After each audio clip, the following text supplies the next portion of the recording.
Why stay earthbound when prosperity awaits you in the stars? Come to Halcyon, the only colony on the edge of the frontier, owned and operated by corporations. A trip of 10 short years will feel like mere minutes, thanks to the comfort and safety of your very own hibernation chamber. You'll wake up in a perfect society designed to maximize your productivity with guaranteed full employment. With only a minor term of service, you will become the master of your own destiny when you go out of this world to the Halcyon colony.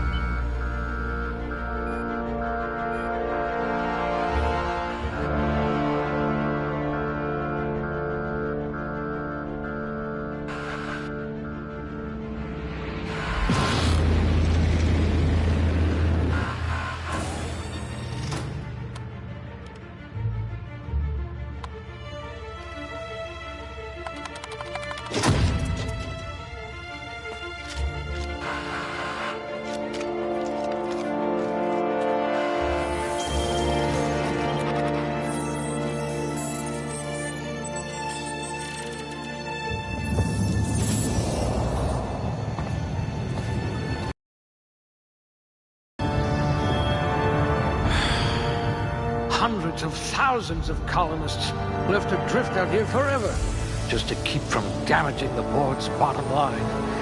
Disgraceful.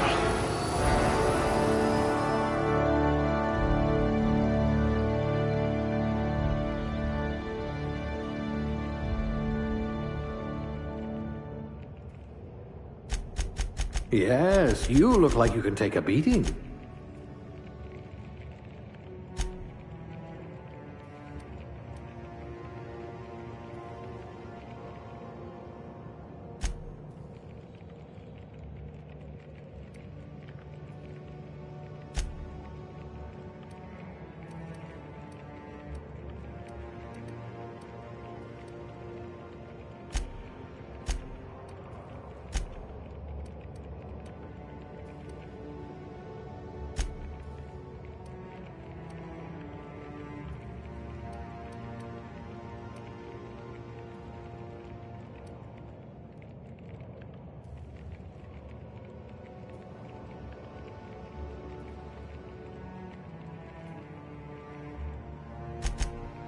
Two left feet, huh?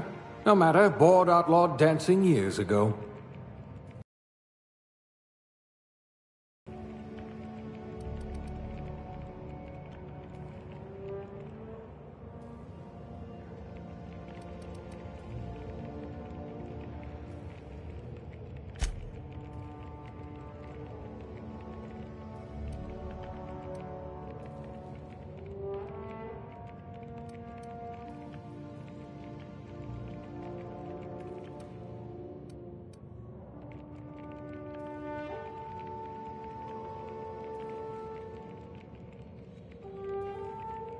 A pugilist! How exciting!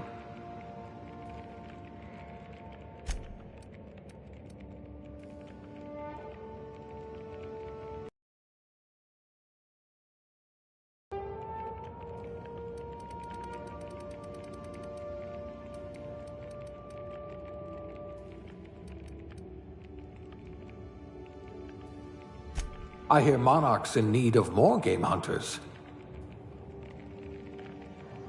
You could probably talk your way out of a landing ticket.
At least you know the value of money.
Looks to be your lucky day, my friend.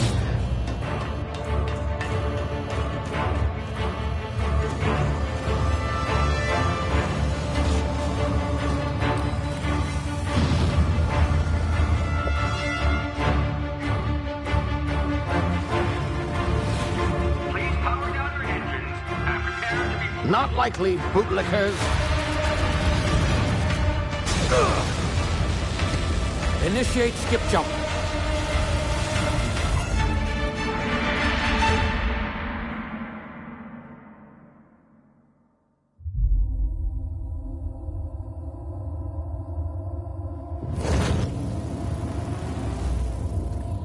Status. Structural integrity down 25%. Power levels down 10%. Hip drive Shit. inoperable.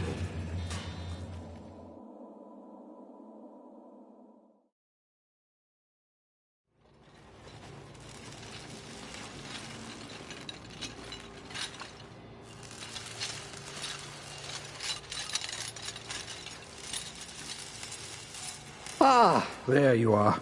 Wondering what's going on, eh? Bit of bad news there, I'm afraid. Your colony ship was inexplicably knocked out of skip space and forced to complete its journey at sublight speeds. This means that you and every other colonist on the Hope have been in suspended animation for 70 years, give or take. Normally, reviving someone after so long leads to some quite horrifying results. It's called explosive cell death, but it's really more of a liquefaction. Something wrong?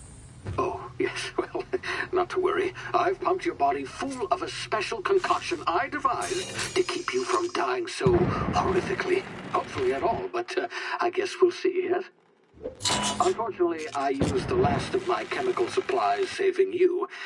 I know it's a lot to ask, but I must have your help securing more if we're to save the rest of your... I'd see it done myself, of course, but the board has a sizable bounty on my head. Now, my ship is inoperative, but I've managed to hire a smuggler to help you out. He'll be... Oh, I see we're in position. Good luck!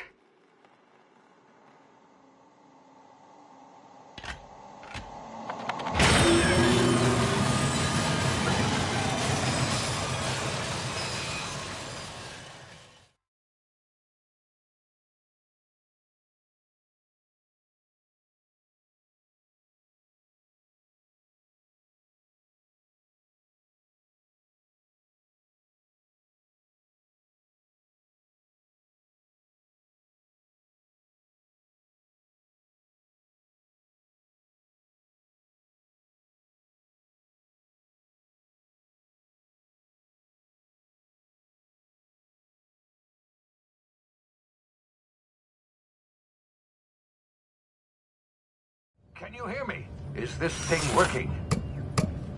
Ah, there you are. Now, where were we? Oh, yes, the smuggler. His name is Hawthorne, and he should be waiting for you at the landing site. He's to be your chauffeur, so to speak. Not to worry. I'm told he's a specialist. Dashing gunslinger, one-of-a-kind ship, that sort of thing. You'll like him, I'm sure.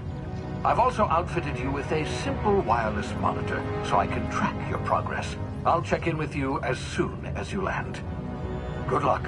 I'm all the colonists on you.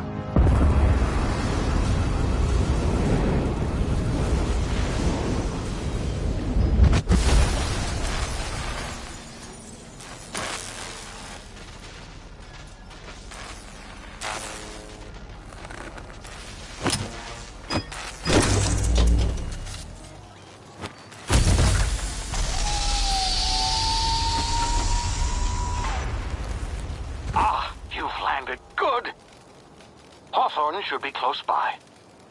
What in law's name? Is that him? Oh, that idiot. I told him to plant the beacon and move away, not stand there holding it. Oh well, no sense in letting his ship go to waste. Hawthorne won't mind you taking his ship. Better you than the board, huh? Not sure I trusted the fellow. Might have gone after the bounty on my head. Shame about the whole squashing thing. Nasty way to go.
Easy now. You've been frozen for a while. There's bound to be unforeseen side effects.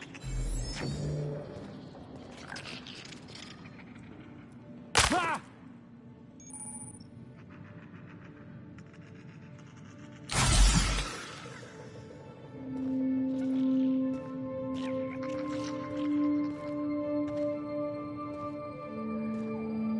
Hey, you, come here.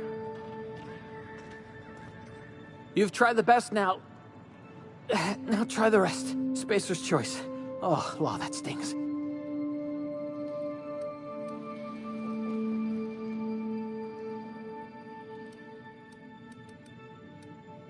Oh, we're all part of the Spacer's Choice family here.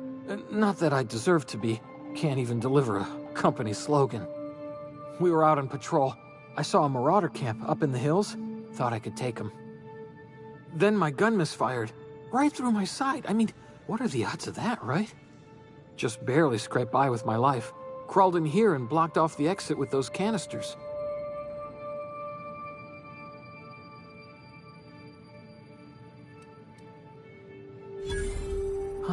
Looks like the bleeding stopped. I owe you one. Hope you don't mind me omitting this little exchange from my report. Spacer's Choice doesn't like us accepting outside help.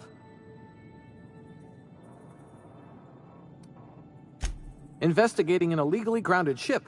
All spacecraft must arrive and depart from authorized landing pads. That's board law, that is. Some hullhead grounded their spacecraft out in the open. That's a real good way to attract marauders. See those canisters by the entrance? Marauders come sniffing around in here, and I can take them all out with a single shot. Not bad, huh?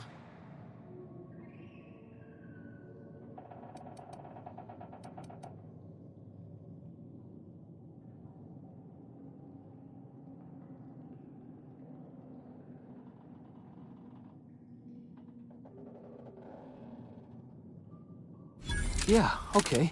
You look like you know your way around a gun. Got some spare ammo, not counting the bullet in my side. Here, you can have my saber too, for patching me up and all. All Spacer's Choice weapons are now 30% less likely to malfunction. You've tried the best, now try the rest. Spacer's Choice.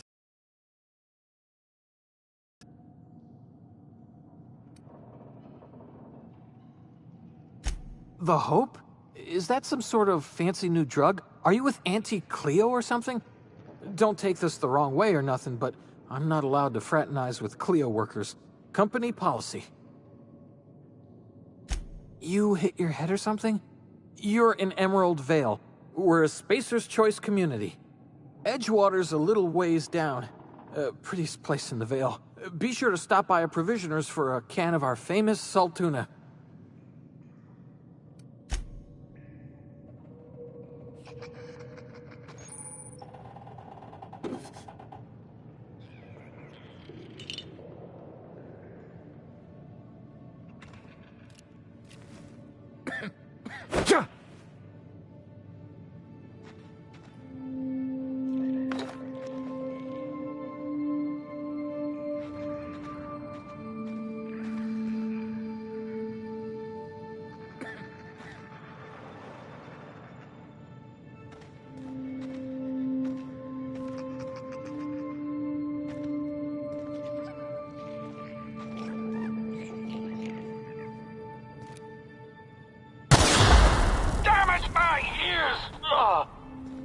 What just happened? Can you hear me? What in the... This...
Hey!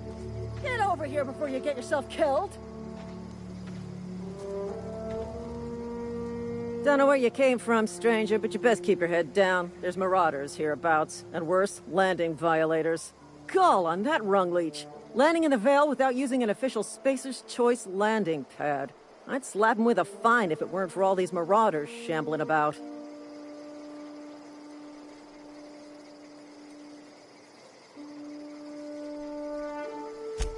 Really? How is he?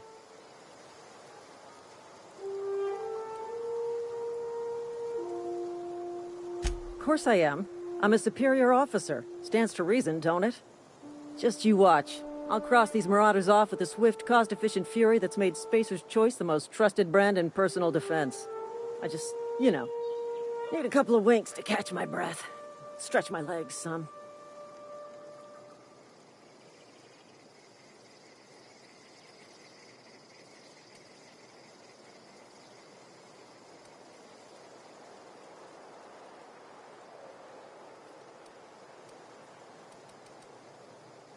Well, sometimes. Management's real good at cost-benefit analysis.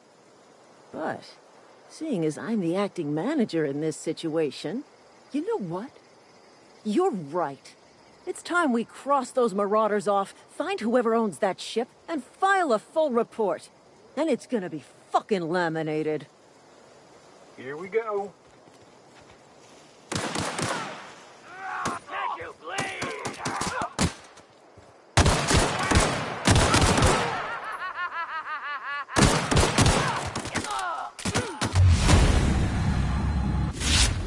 Turn to find bonus.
This is gonna take a lot of paperwork.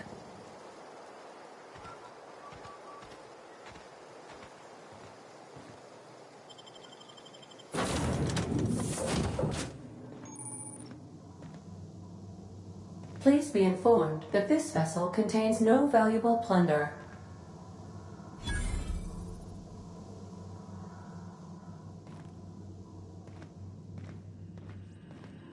Unauthorized access of spacefaring vessels is a crime. Please submit yourself to the authorities.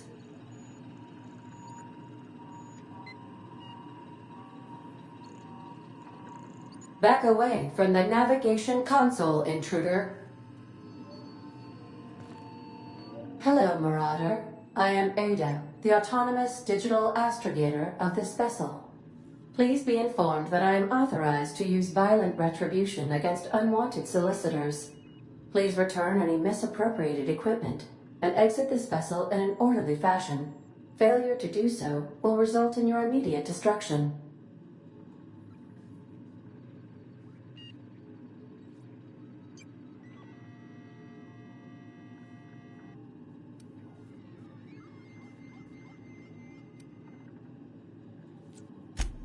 Jettison procedures initiated. Please engage in airlocks. Preparing to eject all boarding parties in 5, 4, 3, 2, 1. You are still here. My deception protocols have failed.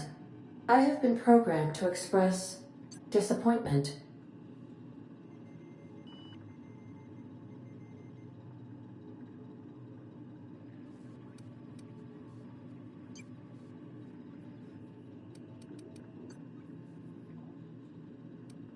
This vessel is the registered property of Captain Alex Hawthorne.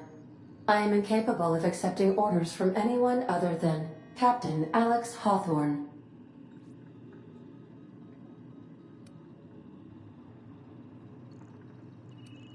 I understand. I will require some time to process this information. Thank you for your patience and for your honesty. I am programmed to take orders exclusively from Captain Hawthorne. If I accept your orders, then you must be Captain Hawthorne. Do you understand?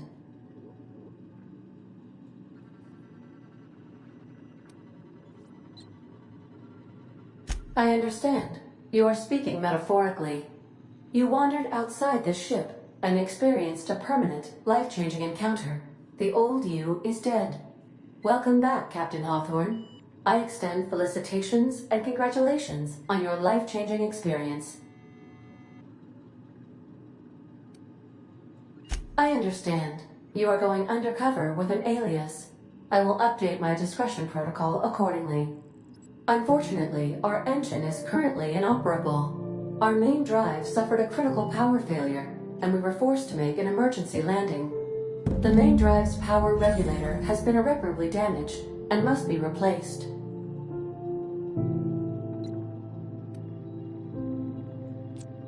Astutely observed. However, the probability of locating a power regulator within a worker settlement falls within acceptable parameters of certainty. High-capacity power regulators are sometimes employed in the electrical networks of worker settlements. I have taken the liberty of printing you a new Captain's Identity cartridge. Please try not to lose it this time. This cartridge identifies you, Alex Hawthorne, as the registered proprietor and captain of the Unreliable. Do you understand?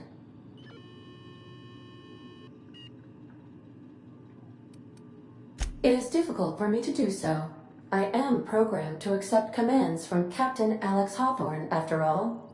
Best of luck in your search for a power regulator. Try to stay alive this time.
These surveillance devices allow me to monitor you constantly. Please ignore them.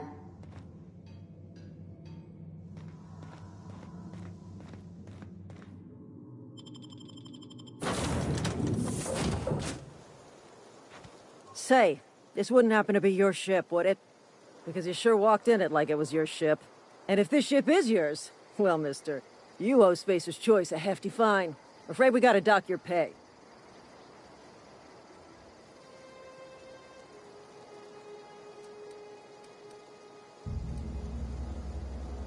Oh, by the law. I'm so sorry. I had no idea we had an inspector coming. If you'd like to speak with my manager, I'd report to Constable Reyes in Edgewater. Edgewater's not too far. Just follow the road east of here, over past the cemetery. Now, if you'll excuse me, I need to inspect the crime scene before I make my report.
Whoa, hey, where'd you come from?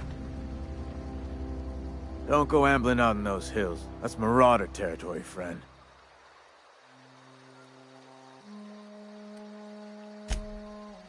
Your pod? What are you on about? You take a bruise to the cranium?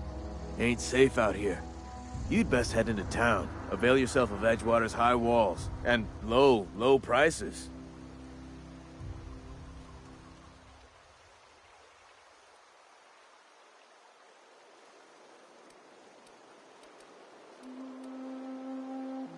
Pleased to make your acquaintanceship. I'd shake your hand, but I've been hauling corpses.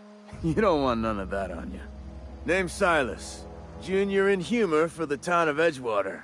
We're all part of the Spacer's Choice family.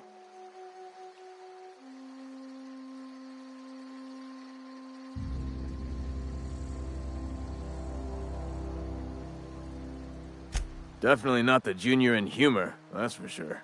If you've got business inquiries, you should stop by Reed Thompson's office. He's up in the tower above the cannery. Head into town, follow the road. Look, you obviously ain't a worker. What's your racket? You a smuggler? Freelancer?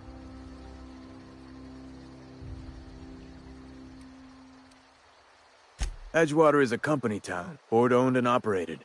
That includes the cemetery. None of us own our gravesites, we rent them from the company. Renting means money. Money means paperwork. Paperwork means signatures. Some of our families become a mite delinquent in paying their dues, you see?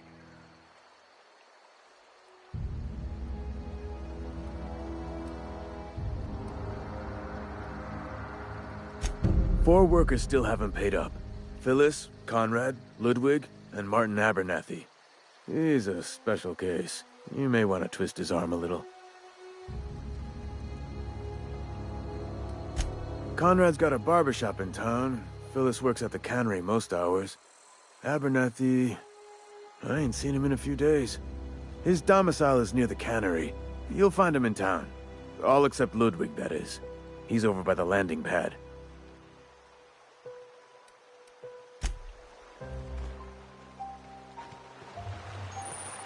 Huh? What?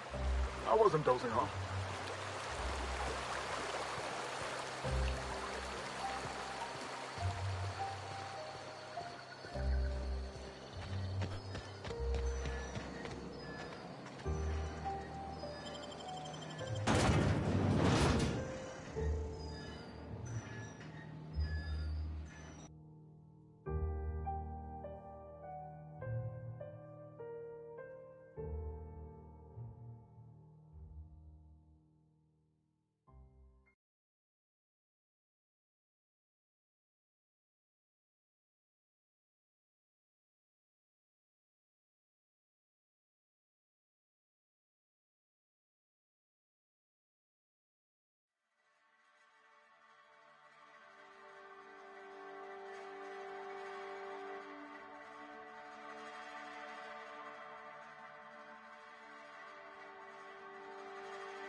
Please don't touch anything. Your hands are probably crawling with germs. Physical hygiene recapitulates moral hygiene. Cleanliness is next to lawfulness.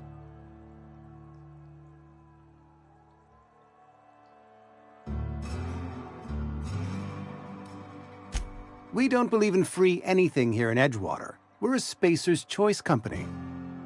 I'm Conrad. You will report to me if your hair fails to meet Spacer's Choice aesthetic standards.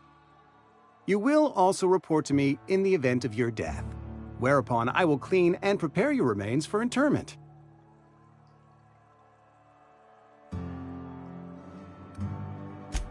Ah, gravesite fees. Silas and I had talked about this at length. I thought I'd made it clear my pecuniary situation precludes the necessary restitutions. As broke as pie crust, friend. Bitless, indigent, destitute. I simply cannot afford it. I am a blemish on the prosperity of our fair settlement. When I expire, I expect Silas to toss my body into a ditch.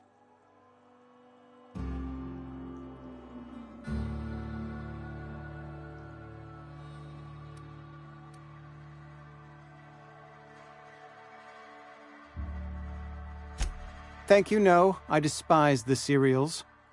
Tell Silas I can't afford to pay. And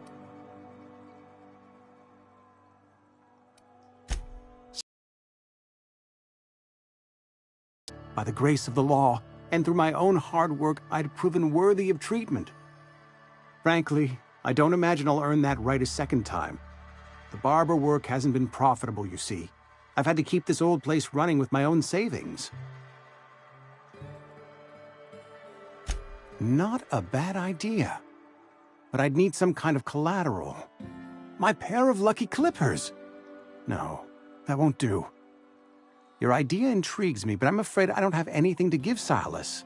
I'm open to suggestions.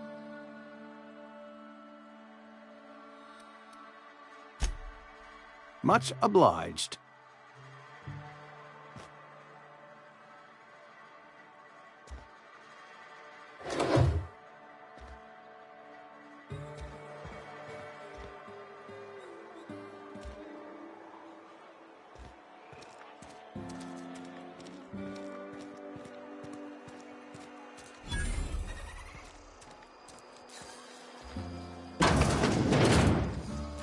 Yes, Mr. Thompson.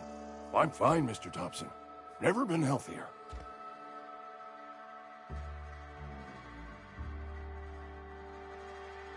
Whoa, did Mr. Thompson send you?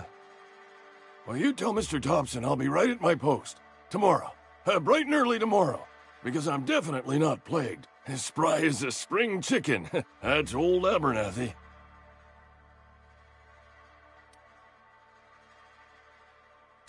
Didn't nobody ever tell you to never impress yourself between a man and his muttering? Which is, by the way, a normal and healthy mode of expression.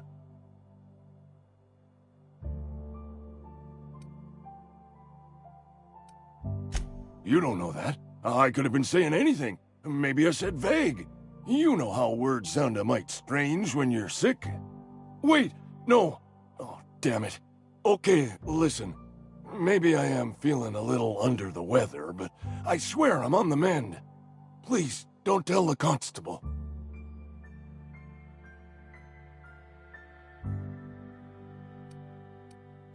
And become the town pariah? I'm already the oldest worker in town.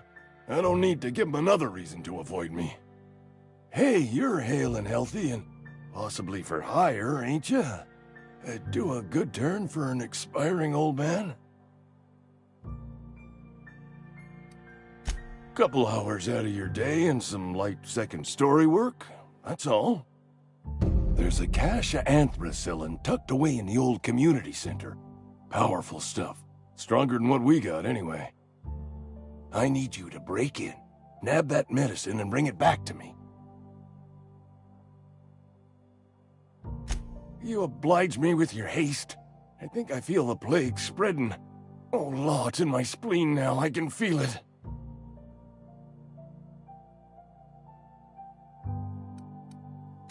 Just keep your head down when you're in there. Marauders have taken over. Probably tracking mud all over the archives. Silas knows, doesn't he? That's why he sent you. That's why he wants me to pay up. He knows. Look, I got my gravesite fees right here. See? I'm good for my word. Get me that medicine, and I'll see to your payment. I know that, but I got nobody else to turn to. Reed would have wrote me up. Constable would have locked me up and wrote me up. Could have gone to see the good vicar, but I never did find my courage.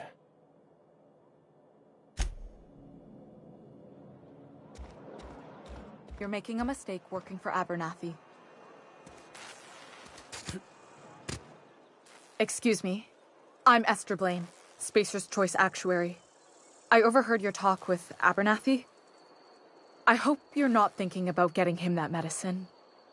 Abernathy is a well-known hypochondriac. Anthracillin is wasted on him. You're better off selling it to me instead.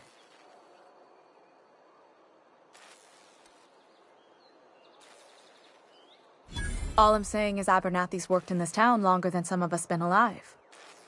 How do I put this gently? He's got a lot of cobwebs up in his attic. I probably shouldn't tell you. Don't want you implicated for what I'm trying to do. All right, here's a summary. A lot of sick people in this town, and we don't have the medicine to treat them all. Can't reach out to corporate without crossing a river of red tape, so I'm reaching out to you.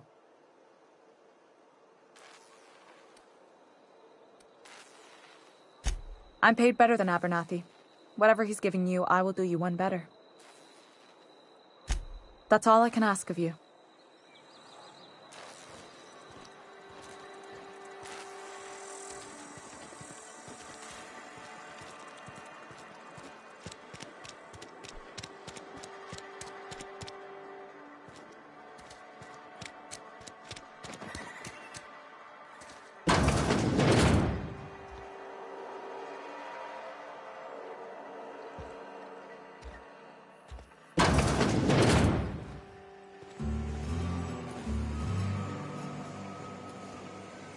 You some sort of freelancer?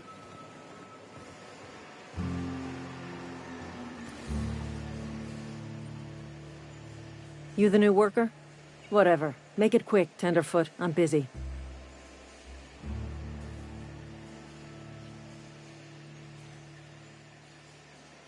Foreman Granger, mind those words don't come out of your mouth unless preceded by yes or right away or thank you. Shit. Silas still on about that. Here, take the fees. I'd appreciate it if you didn't tell Reed I was late on my payment. Because they're not my fees and not my gravesite. Guy I worked with shot himself. I paid the bill.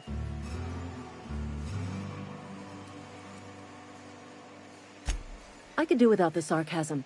Wasn't acting out of the goodness of my heart. Law requires delinquent gravesite fees to be paid by the deceased party's closest living relative, which meant me. Shame, though. Eugene was a good worker. Woke up one morning and put a round through his upper story. Can't imagine why. The kid was doing all right at his desk. We all thought he was an upstanding receptionist. Just between the two of us, I'm pretty shocked his weapon didn't misfire. Spacer's Choice handguns aren't the most reliable.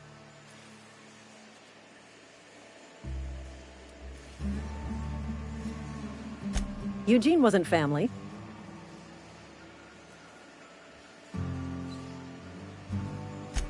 Yeah, I was the closest living person relative to his body at time of death. I'm the one who found him, you see, so I pay the fines. Suicide's a crime. The legal term is irreparable damage to company property. What Eugene did to himself was vandalism.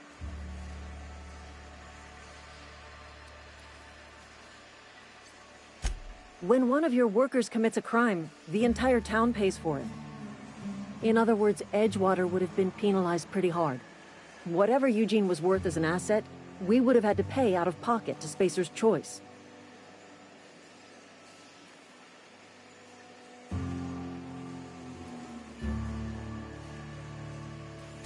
Well, excuse you. I'll have you know, Eugene was an asset to us all. May his atoms be commended to the law. All I know is Silas asked me for Eugene's gravesite fees, which means he was approved for burial, which means his papers went through, which means the town's in the clear. I'm just glad to put this whole ugly affair behind me. Eugene can rest his bones in peace, and the rest of us can get on with our own lives.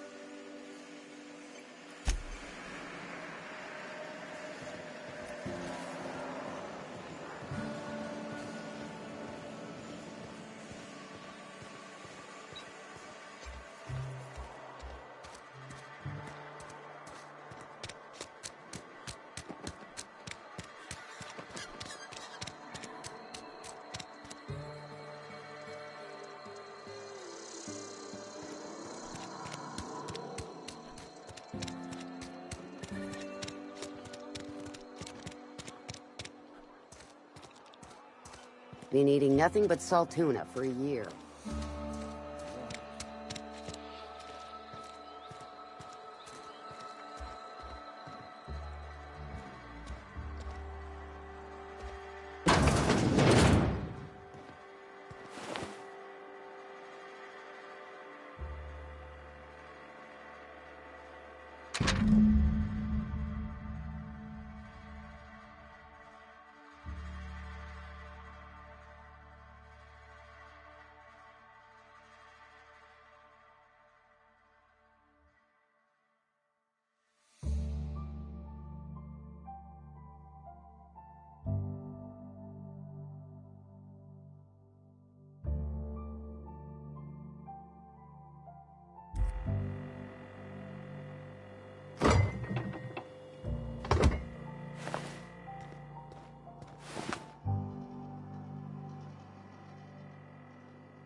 What can I do for you?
Oh? Am I in the company of a fellow doctor?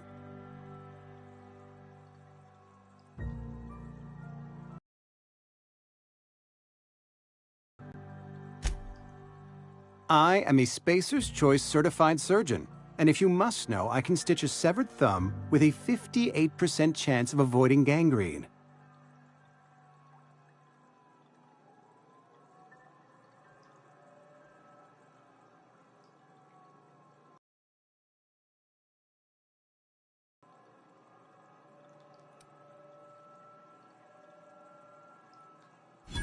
You know about Eugene? How?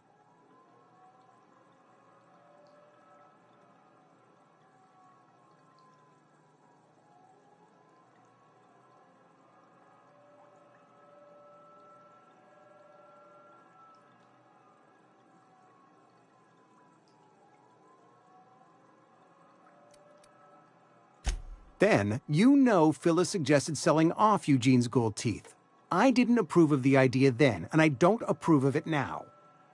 Eugene's golden teeth were a family heirloom, representing 3 generations of poor dental hygiene. He took them to his grave.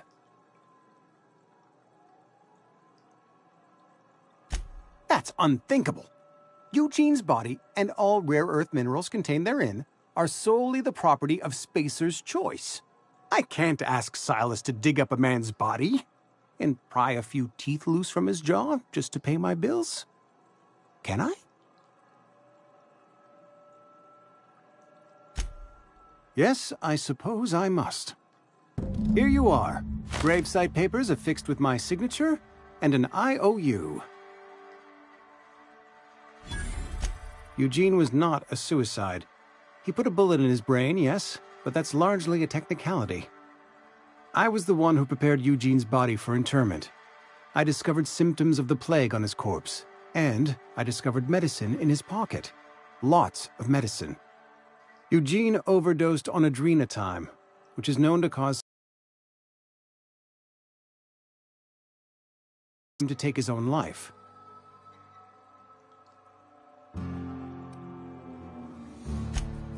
We can all thank our lucky stars that young Eugene was hopped up on medication and suffered its predictable side effect. I included it all in my official report. I'd like to think I saved Edgewater a great deal of money. We never could have paid the fines associated with a suicide.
Huh? Come out and play!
I've been feeling pretty low these days.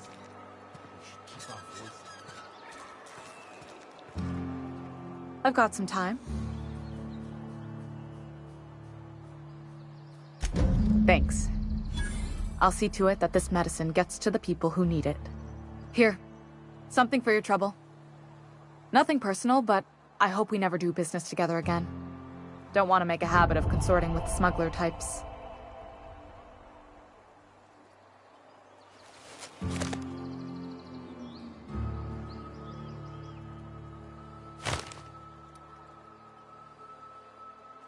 You do have some cheek on you. Lucky for you, I kept a little contingency fee in case you tried to negotiate with me. Somebody deserving. Silas on account of him being out in the cold. Amelia seeing how she's around people all the time. Anybody in the sick room?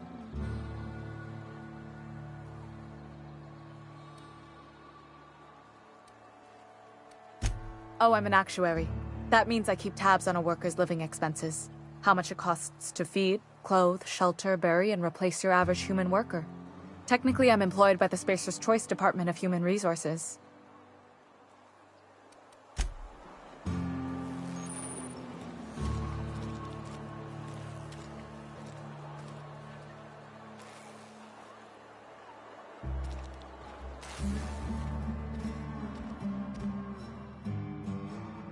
Oh, sweet merciful law! A marauder's in my domicile!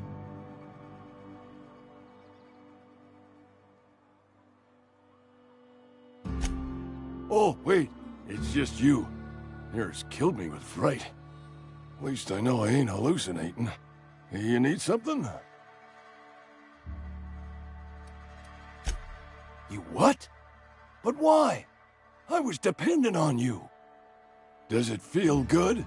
Robbing an old man of his last shred of hope?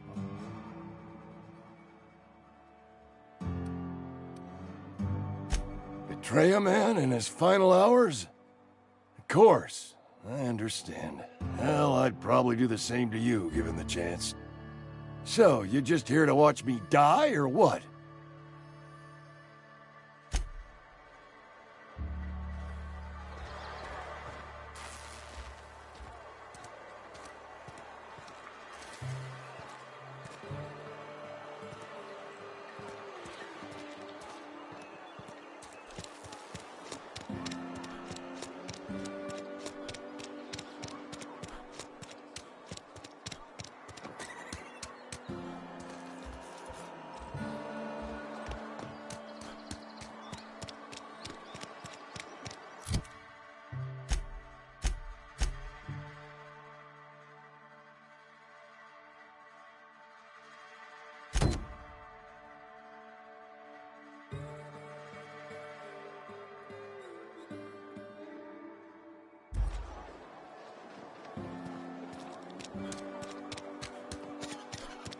I'm sorry. I'll just be a minute.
Thank the law.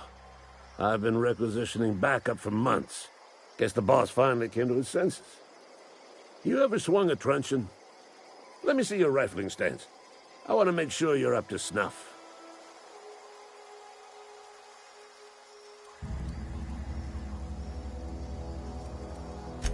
The war. The coming apocalypse. Man versus machine. I'm talking about mechanical soldier. Cold, heartless automatons made of iron and lies.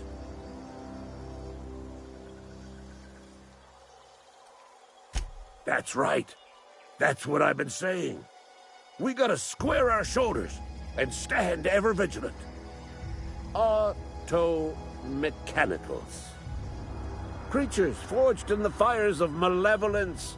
I seen them over by the old power plant, clattering about, firing at the birds, orchestrating their uprising. When the swarms of mechanicals come clanging on over that hill, where will you be? Cowering beneath your cot? Or standing, shoulder to shoulder with the resistance?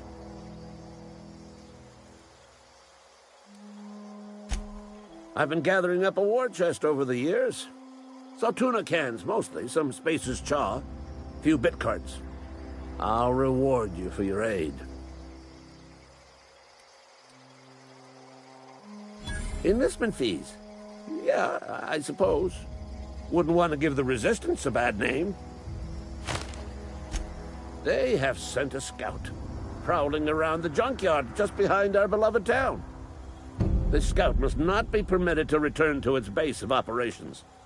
Cross it off, then report back.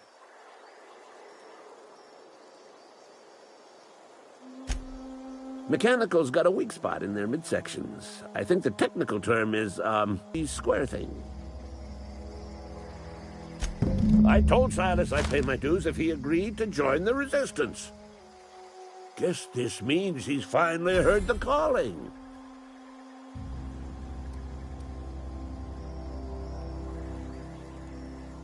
Mechanical repellent! A stroke of inspiration from the law itself. Here, I've been saving up a couple bits for just such a project.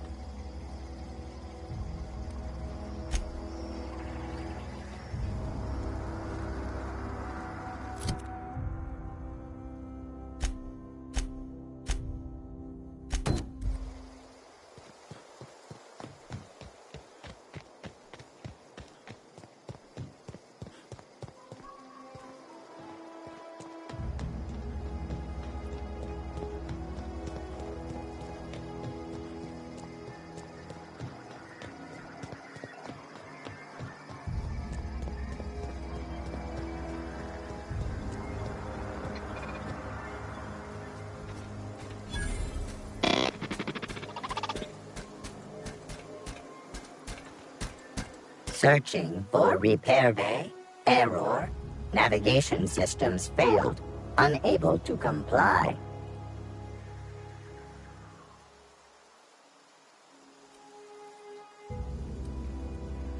Navigation systems have determined this location as Spacer's Choice, designated mechanical repair bay. Attempting to misdirect or confuse a Spacer's Choice mechanical is a punishable offense. Please report yourself to your supervisor. Damage to navigation systems detected. Attempting to return to designated repair bay. Error. Navigation systems failed.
Bring us honor, soldier. You beat that scout to scrap with its own legs? Pulled its optic cables out its head case? Actually, don't tell me. Rather use my imagination. You're a passing fair soldier, I will confess. But you are one, and the enemy is legion. What you need is an equalizer, a weapon to strike fear in their cold, mechanical hearts. Cantina, lavatory, behind one of the toilets. That's where I've kept it hidden all these years.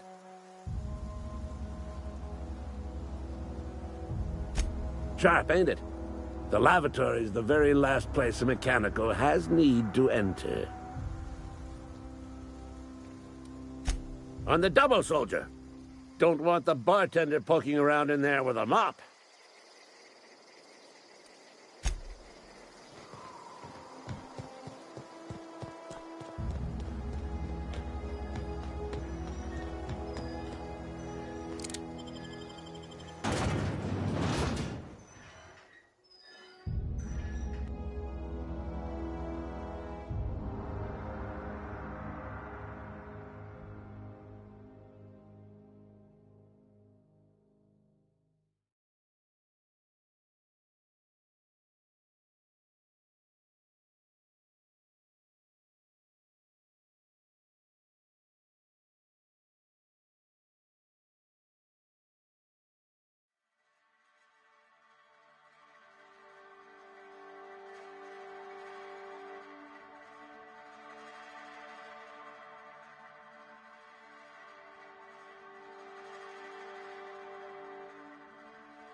Something got you down?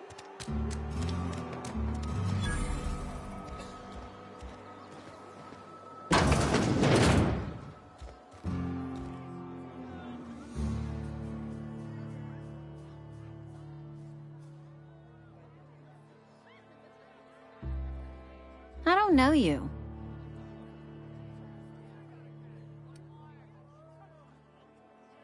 Uh-huh. The Unreliable, you say? Never heard of any company supply ship with that particular name. I don't know what you're about, but this here's a Spacer's Choice drinking establishment. We're all loyal, hard-working company folk here.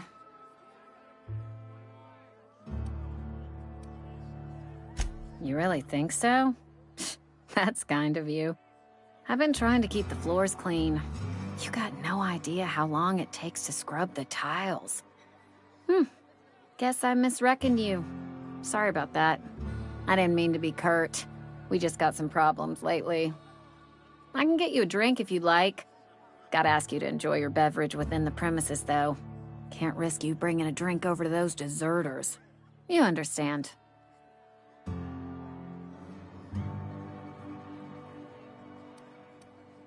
Coming right up.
like something outside the walls.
Bring us honor, soldier.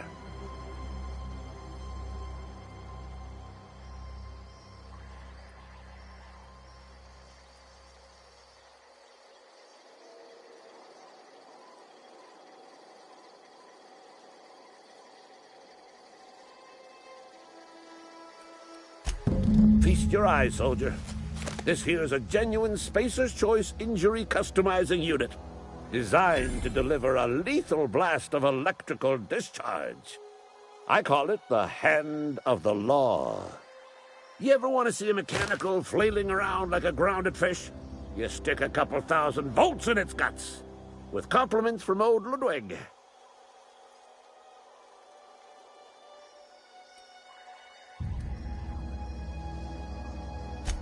There's a workbench right through this door.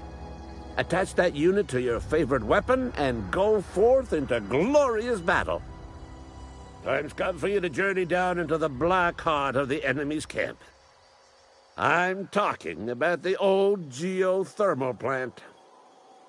Unfortunately, the old plant lies outside my board-given jurisdiction. You'll need to get a passcode from the boss, Reed Thompson.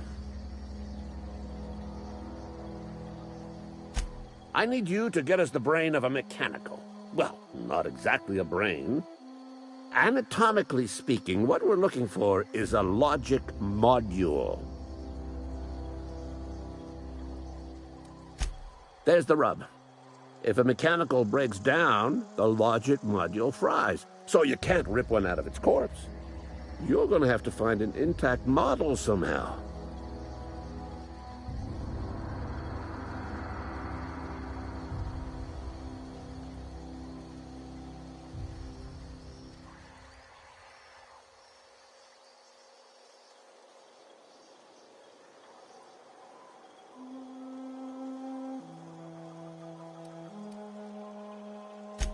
If you die horribly, I will pour out a can of Zero-G to your memory.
Grave digging's a fine profession.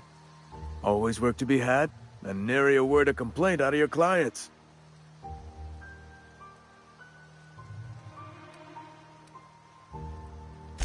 Yeah? What about him?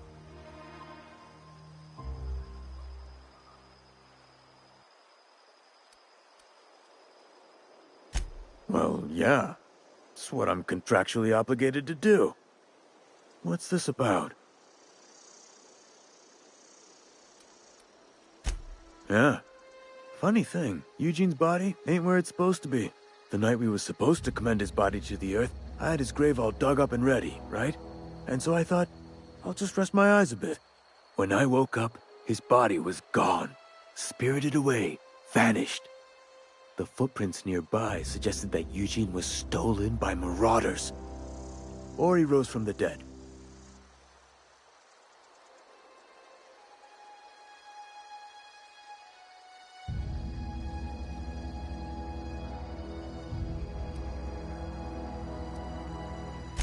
Let me know if you find anything. You run into any trouble? Reliable work from a freelancer. That's gonna take some getting used to.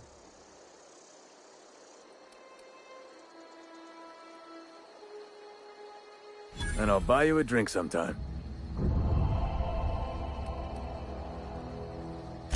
Oh, suppose you've earned it. One good turn deserves another. Abernathy was sick? With the plague? That's disgusting. I shook hands with the guy.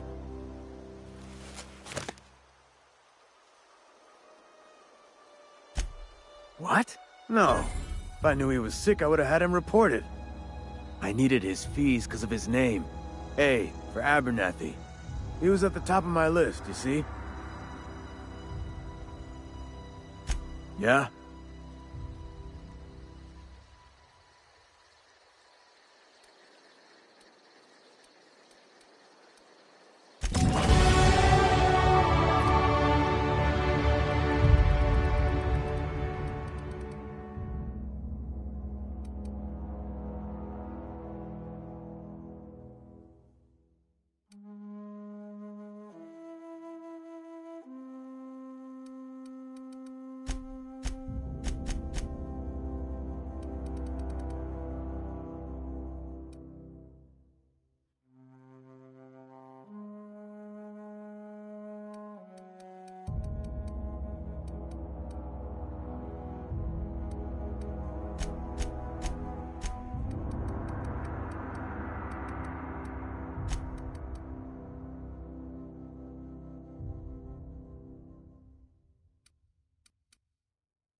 Miss Holcomb, The grease monkey, Argo? I'm sorry, Mr. Thompson, sir. You asked why it's taking so long to fix. The answer's technical. Don't apologize. Just try using small words for me. The can's bust open in the oven because she's set to cook saltuna, which isn't what we've got. Mr. Thompson? I think there's someone here to see you. Focus, Miss Holcomb. You and I are still talking. Seems we've got a guest. Really now, Parvati, I do wish you'd spoken up. I do apologize. I was given no forewarning of your arrival, or I might have welcomed you at the gates myself.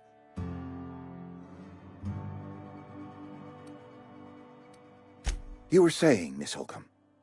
It's just what Bess needs is a proper refurbish. I can bandage her up and what all, but she's just old. Sorry, I'm sorry.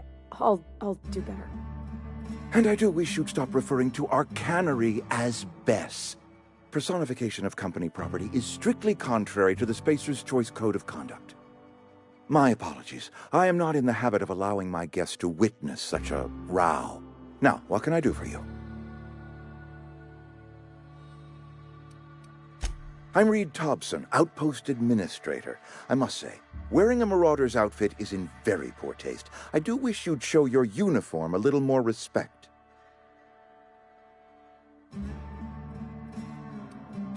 Shirt, pants, work boots, company-approved colors. The, honorable apparel of a loyal worker?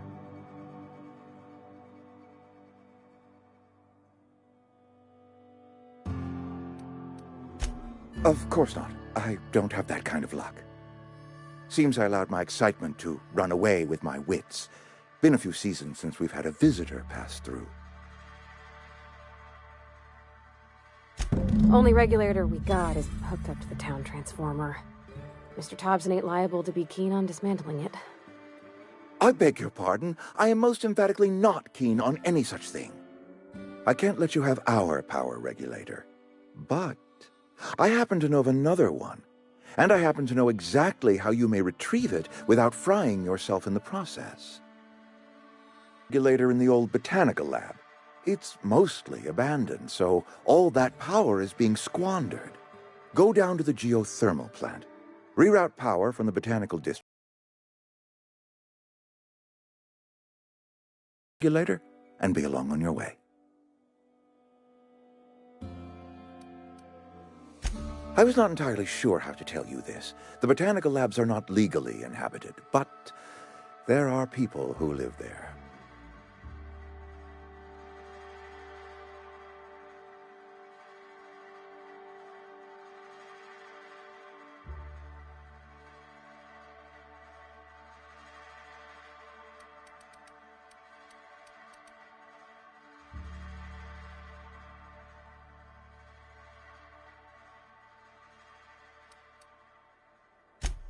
No, I do not imagine they will be pleased.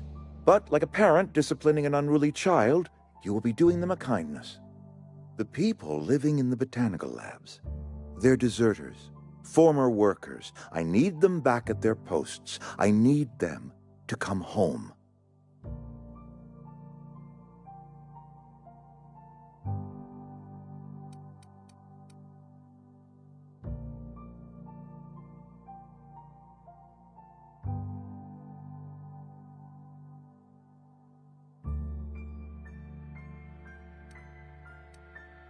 Good law, no, I don't want you killing anyone, least of all them.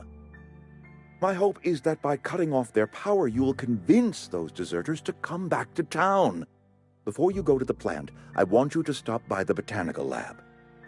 Speak to their leader, Adelaide. Tell her the power's about to go, and that it's time her band of deserters came back to town.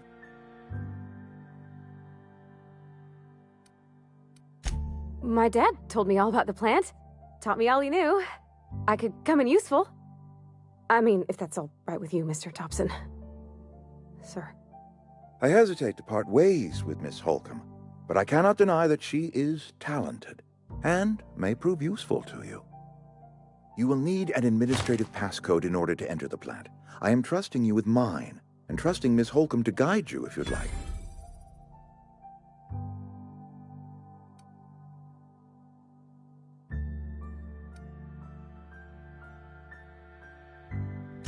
Great! I got my wrenches and diagnosticators and hairpins and engine tape, so I'm all set. Well, I am glad to hear that. Best of luck to you, and thank you again for your help. It is a lot to ask of a stranger, I know.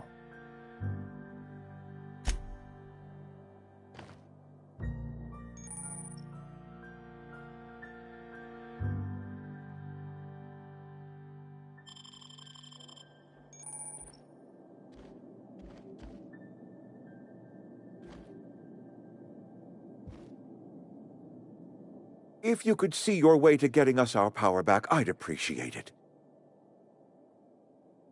Go ahead.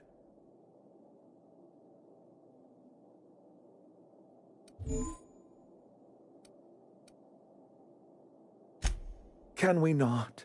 Talking about unpleasant things always gets my bile up. Show up to work, put in your hours, wear a smile. Problems of the body come from problems of the spirit. Work improves the spirit and fortifies the body. And where do you suggest we find this magical panacea? Can we pan for medicine in the stream? Medicine is a rare and precious commodity. If you demonstrate you have earned the right to be treated, you will be treated. Otherwise, you must heal yourself. If I had enough medicine to treat everyone who fell sick, I would, but I don't. I can't save everyone. So I have to choose. It is not easy for me, and the moment it becomes easy is the moment I am no longer fit to serve. Spacer's choice is a family, and the survival of the family is more important than the survival of the individual.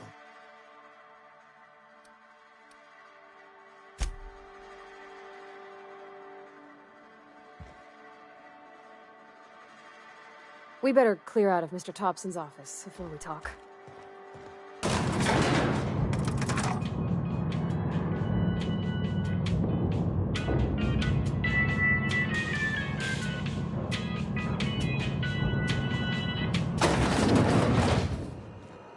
Hey, mister, can we talk? Sorry. Sorry. You just want to get out of here. And you likely don't want to tag along like me. It's just, Mr. Thompson has his own view on matters, on account of it's his job and what all, but that's not the only side of the tale.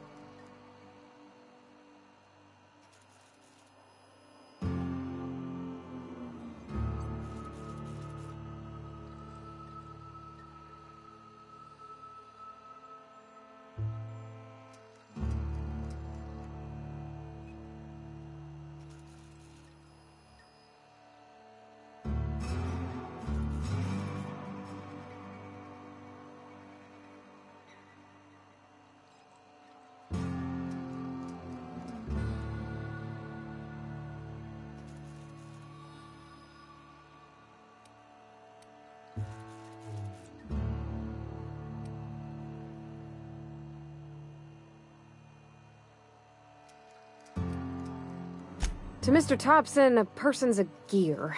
It does its job quiet-like. If it squeaks or stutters, it gets replaced. The deserters are decent folk.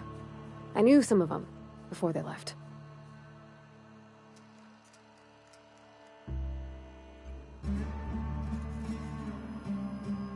Life's hard here. Especially for them that don't fit in so well. We're one big Spacer's Choice family, but every family's got the one the rest whisper about. Mr. Thompson's aiming to take away their power. They'll have no lights to see, nor heat to cook. Their fate. Their neighbors. Kin. And maybe he can think of something else to try. Something we ain't. He used to go walking outside town. Maybe he found something that'll help. It's just an idea. That's all. Thanks, mister. I just think when you gotta make a decision that'll hurt somebody, it's best to think on the right and wrong of it. That's what my dad used to say anyways.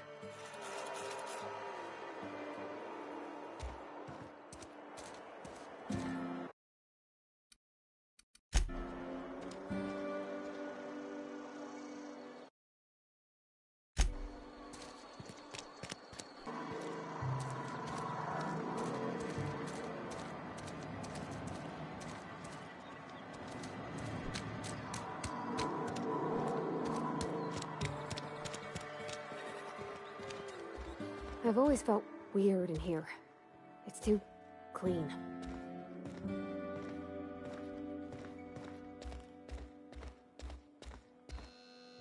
Yes, what is it? You're an outsider. Fantastic. Vicar Maximilian de Soto at your service. Or Vicar Max, if you're the sort who prefers brevity. And Ms. Holcomb as well. How rare to see you out. And with a complete stranger. Curious. Just tagging along, Vicar DeSoto. Don't mind me. I so rarely get new people to talk to. Name your poison, anything at all. Spiritual counseling? This season's tossball predictions? The quickest way out of town?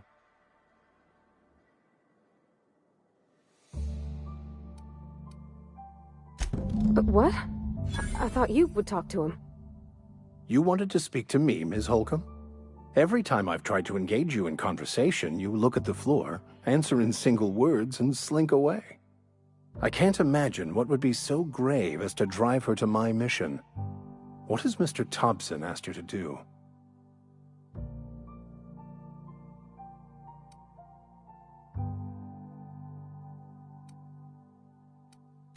Depriving them of safety from the marauders and wildlife. I can see why that troubles you. Miss Holcomb has a soft heart. Always has, if you believe the talk.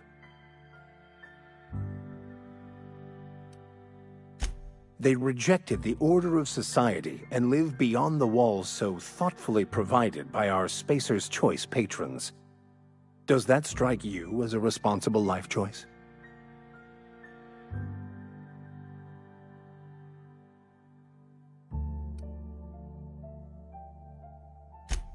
Assuming your goal is to save as many as possible, then you should bring everyone together.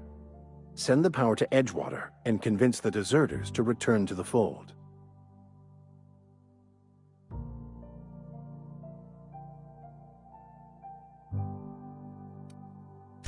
If it were as easy as a few soothing words in the right ears, I'm sure it would have been done already. Consider it a challenge.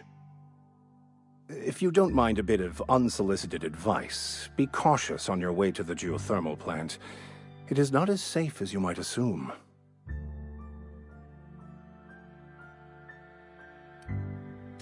The marauders I met when I ventured outside the walls might agree with you. Bastards snuck up on me while I was dutifully hunting for a banned book in a collector's library. Barely escaped with my life. But you see, one of the reasons I transferred here was to get my hands on that heretical text. If you managed to acquire it for me, I'd pay quite a handsome sum for the book.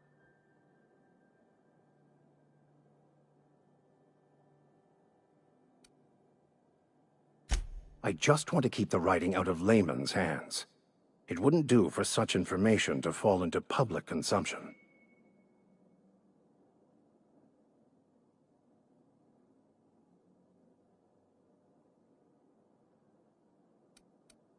It's a handwritten journal, a faded blue cover with the name M. Bakonu handwritten in the lower corner.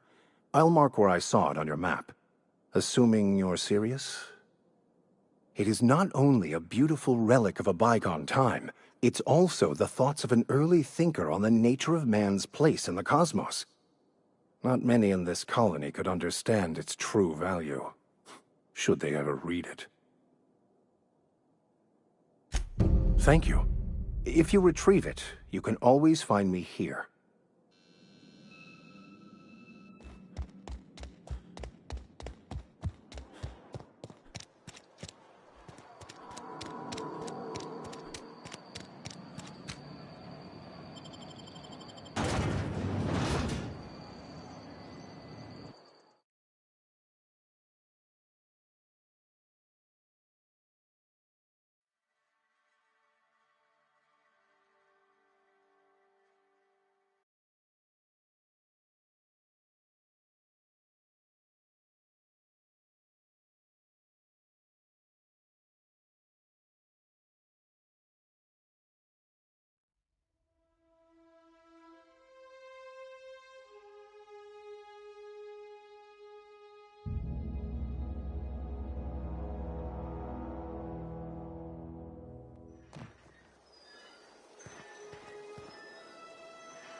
Yep, be right over.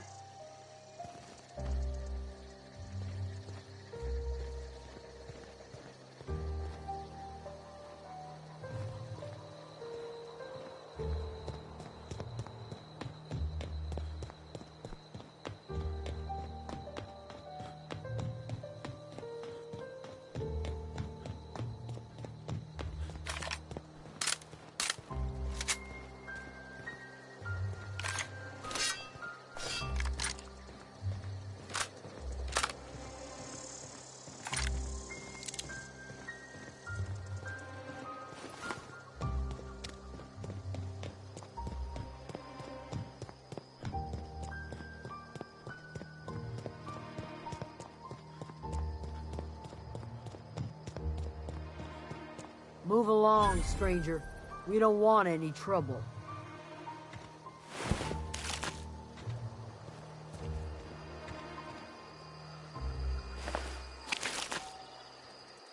I don't know you. Whatever you're looking for, it ain't here. Move along. Answers, huh?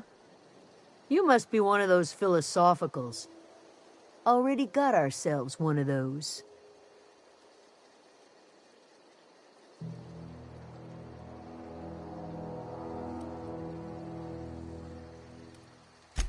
A geo what? Look, plants ain't my purview. You're better off asking after Adelaide. If you're gonna start wandering around my camp, know that I got my sights on you. Over in the hothouse, tending crop. Enough with the questions. No offense, but I've got a lot on my mind.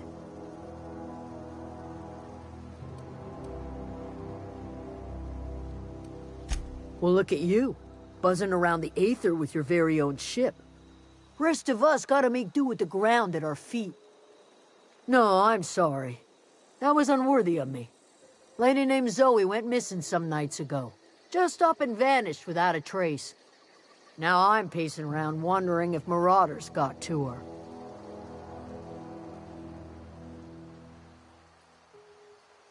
It's not like Zoe to go wandering. Figured she might be out scavenging, but that ain't exactly her talent. Can't imagine where she's gone. Vale's a wide place. She could be anywhere.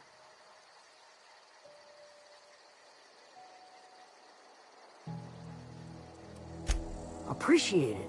Honest.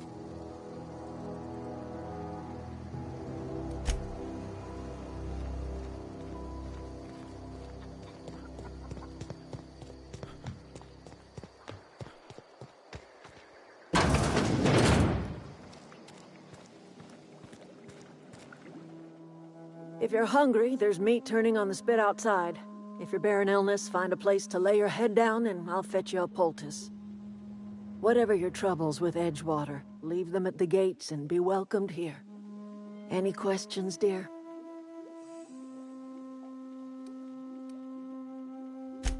I have been called that, among other things. Green Thumb, grandmother, the strange old lady who keeps flowers. But yes, Adelaide will do just fine. Excuse me, Miss McDevitt? Sorry, it's just... You got such pretty trees in here. Why, thank you. You're Robert's girl, aren't you? I remember when you were but a sprout. Thomas speaks of you often. Are you staying long? You should try some of my tobaccorn tea. I brew it in an old spittoon, but it's been cleaned.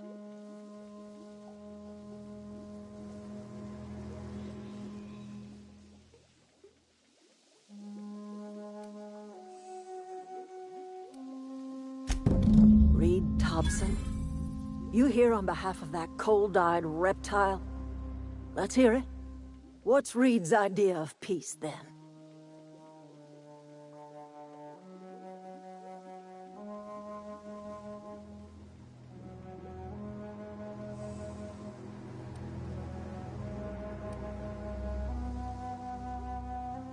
Like everything else that comes out of Edgewater, that peace offering is canned.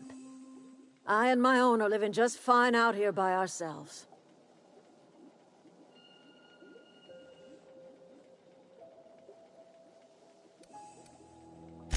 He would do such a thing. The question is, why would you agree to his plans? Cannery's got a regulator. You want ship parts, you ought to rip them out of the cannery's guts and leave us be. If you're going down to the plant, you should divert power away from Edgewater and toward our end of the grid. Think about it. You'd be liberating an entire town from a lifetime of service to that odious cannery. Seems the sort of thing a hero would do.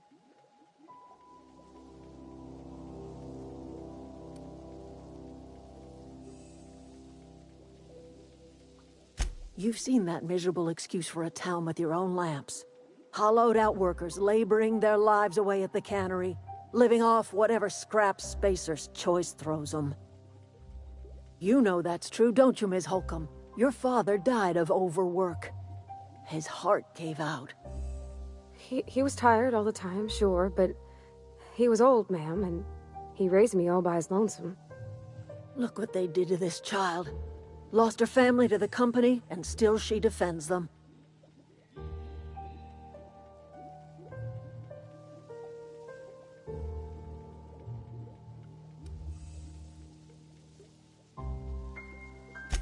I'm all right. I ain't so fragile. That was unkind of me. I'm sorry, dear.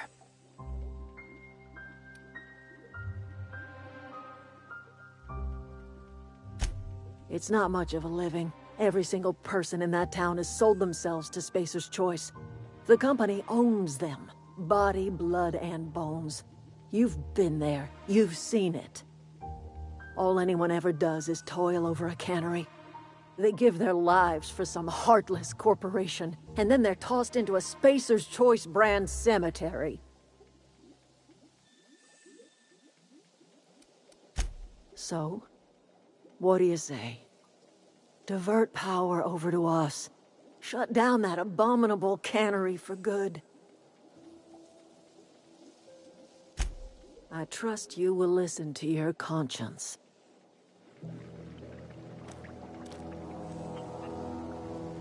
Something you need?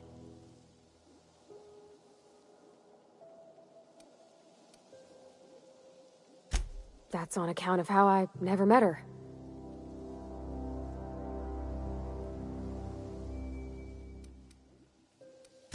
She was in another division of the Spacer's Choice family. She worked in the Vale a few months, sorting the cannery computers. Her contract said any kids she had, expected or not, belonged to her office from the time of conception. So when I was born, I got sent here.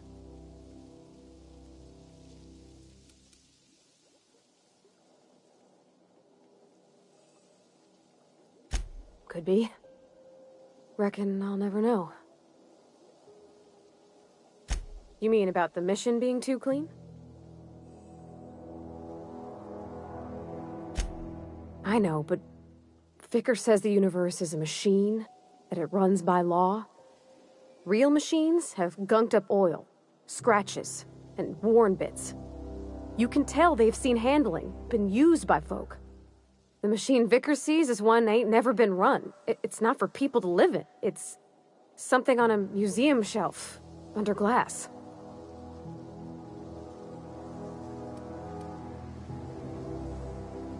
Fixing the universe is a job for somebody way better than the likes of me.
What is it?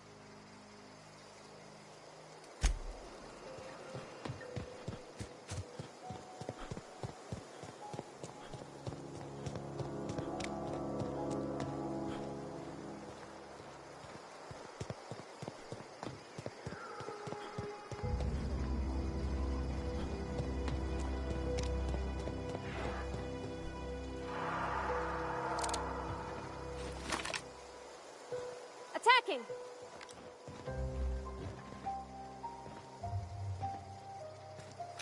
Okay, here we go! He's got him!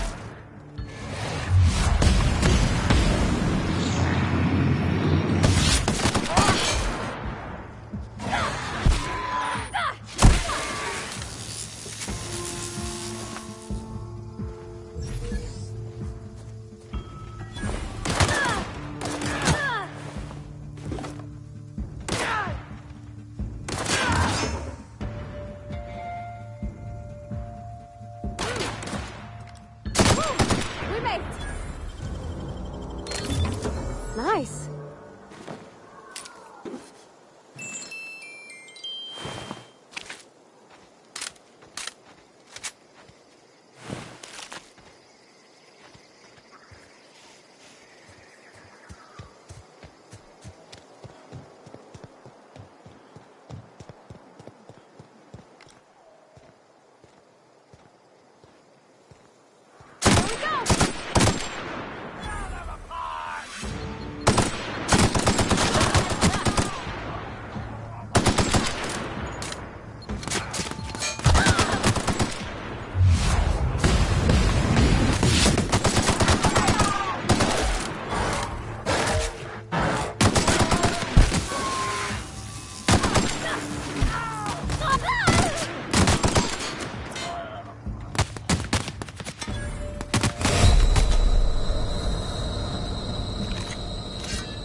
I don't know anybody who ever came out this far.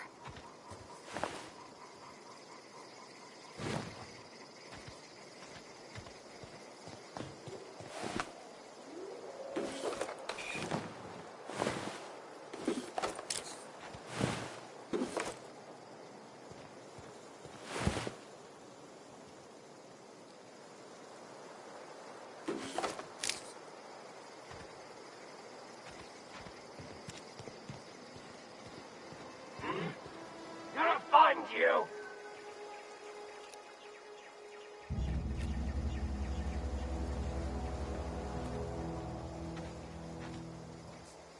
Wow! You put those marauders in the dirt quicker than the masked marketeer. Teach me your ways.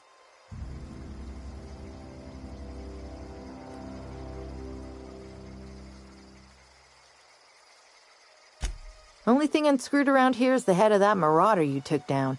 Never seen moves like that outside my serial dramas. You, on the other hand, you were a sight to behold. If I had half your skills, I'd be the greatest outlaw the coast has ever seen.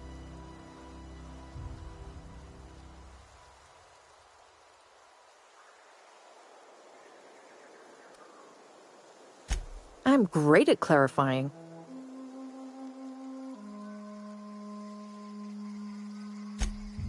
No. I insinuated myself into their company, see? And they didn't seem to mind one whit. I may have bartered them a few boxes of Adrena time, but yeah, I'm sure that's got nothing to do with it. I got kicked out of Edgewater on account of falling sick with plague and stealing some medicine to treat myself. I'd heard some outlaws set up camp in the botanical labs. I decided to throw in with them, seeing as I always wanted to be an outlaw myself. Instead, what do I find but a bunch of former workers camped out around a greenhouse? I couldn't just go back to the cannery, so I was stuck with them.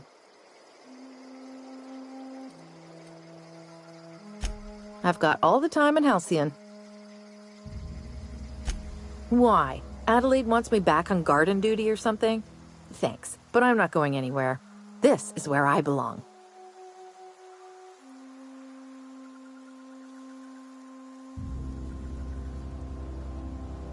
And no serial dramas.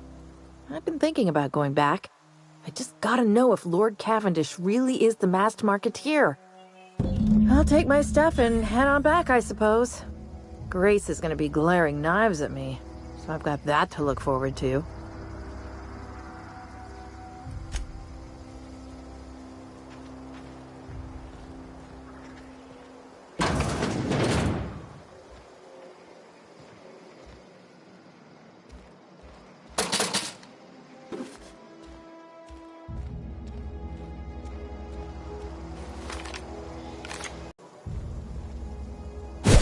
Stand up!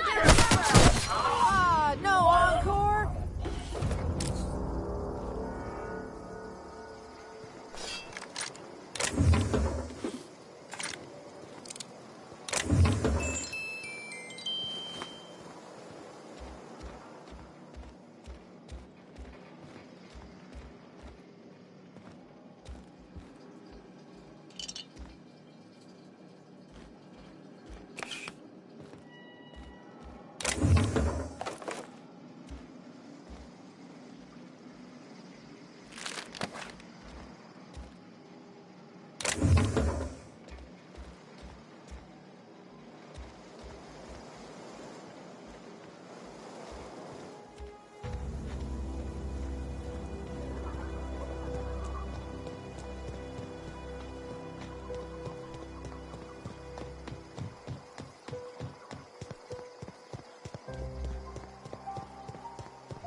What is it?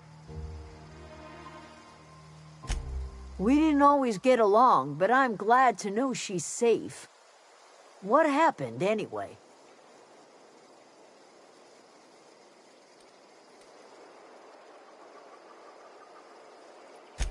Zoe joined up with a band of marauders.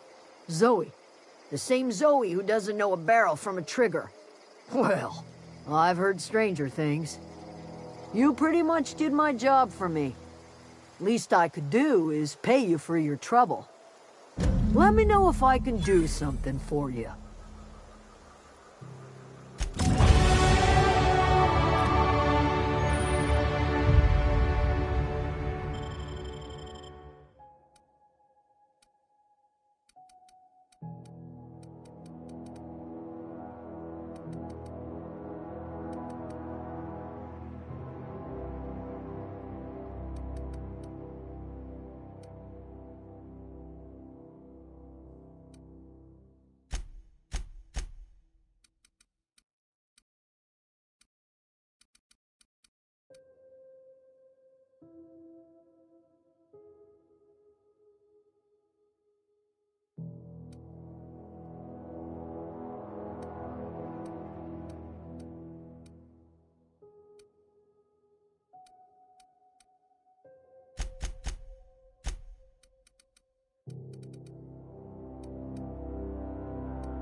Easy.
Any progress on that matter we discussed?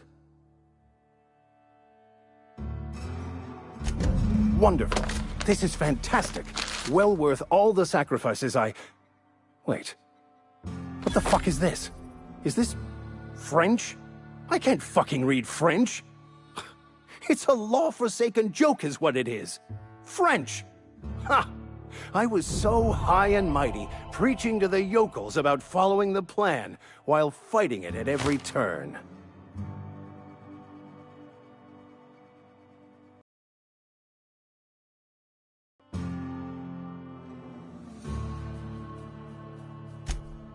Well, yes. But I assure you, it was not for personal gain, only for the greater good. I've spent my life searching for the keys to unlocking the secrets of the universal equation that underlies the plan. I had hoped this book held some of those answers. I became so desperate, I even got myself assigned to this plague-ridden backwater to find the damn thing. All the time and suffering I've spent. Wasted.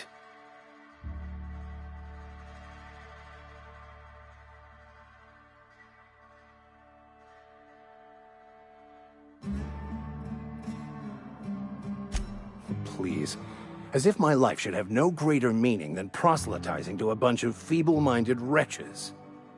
Nothing could be more excruciating than discussing the true nature of reality with people who have no interest beyond their next Aetherwave program.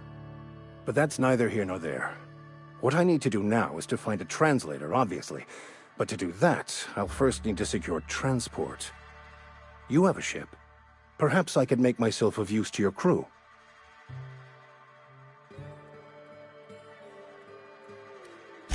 Free spiritual counseling, someone to watch your back, not to mention a grown-up in the party.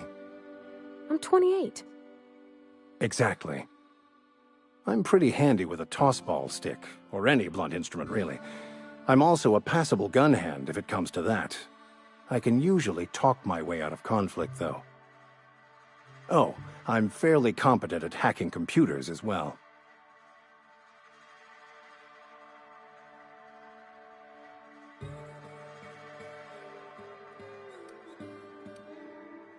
Fantastic. Let me get my things in order and I'll catch up with you. Edgewater's gonna miss you. Folk here always had good things to say about their vicar. Thank you, Ms. Holcomb. I'll be glad for the change of scenery, and to leave this place behind. I shall see you on the ship, Captain, whenever you're ready to leave Emerald Vale.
Where are we headed?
Got my sights on you.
Wanted to poke around in here.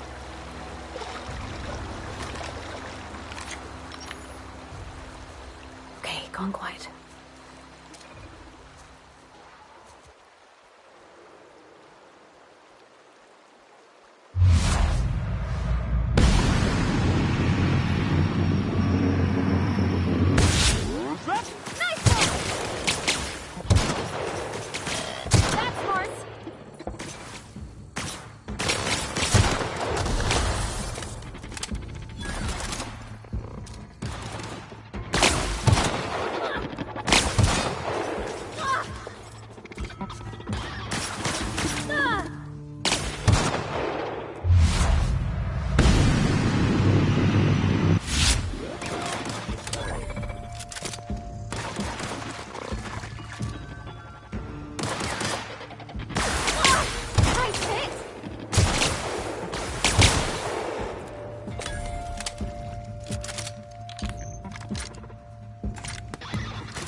The control room should be off to the right.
I hope we're doing the right thing.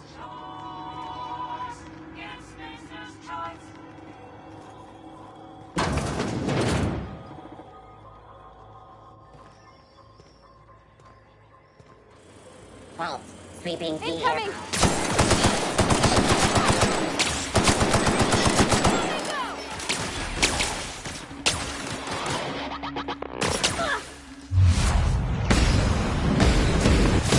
Where's the last of them?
Three switches.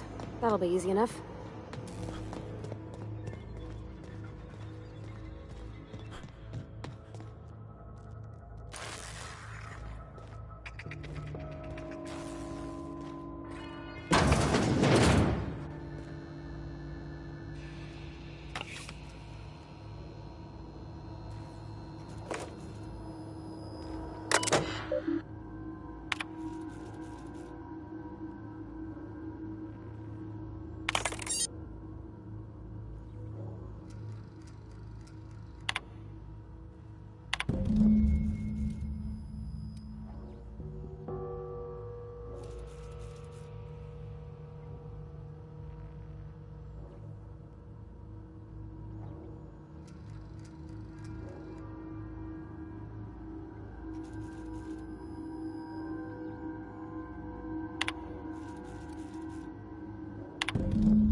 Wow, you got that?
2 more.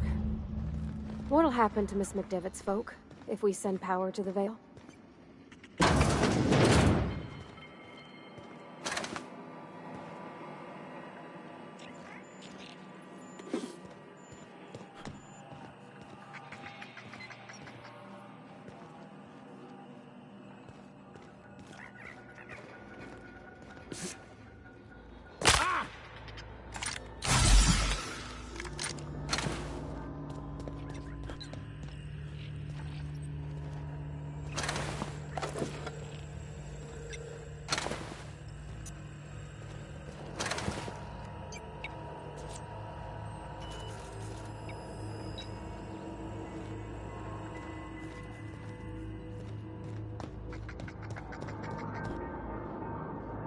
No, just leave me alone!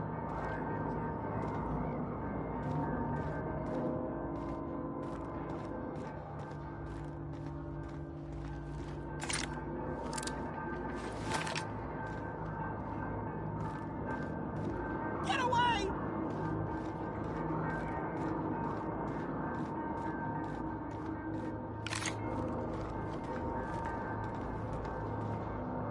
No, just leave me alone!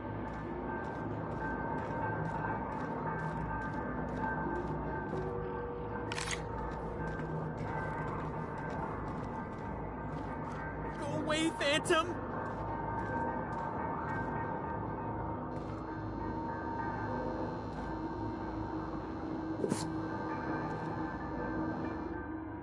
You're not real! You're not real! Get away from me, Phantom! Shoot! Scram!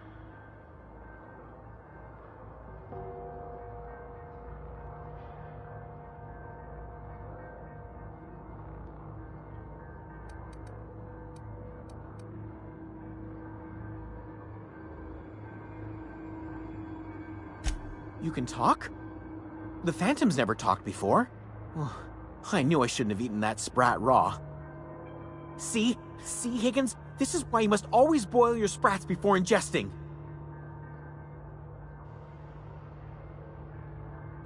Of course. Do excuse me. I experience brief flashes of mania during which I am visited by the phantoms of my imagination. Chester D. Higgins. The D stands for definitely not insane. I use it as a reminder.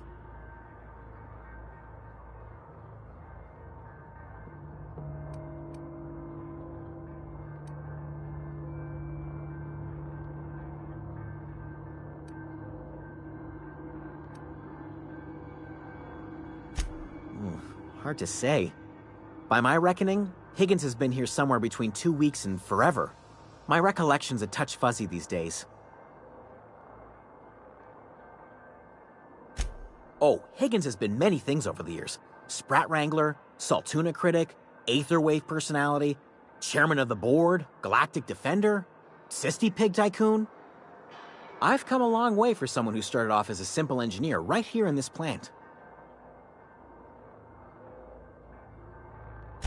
I specialized in automechanicals, drones, sentries, repaired them, maintained, upgraded, did it all from my old workroom just over in the next section.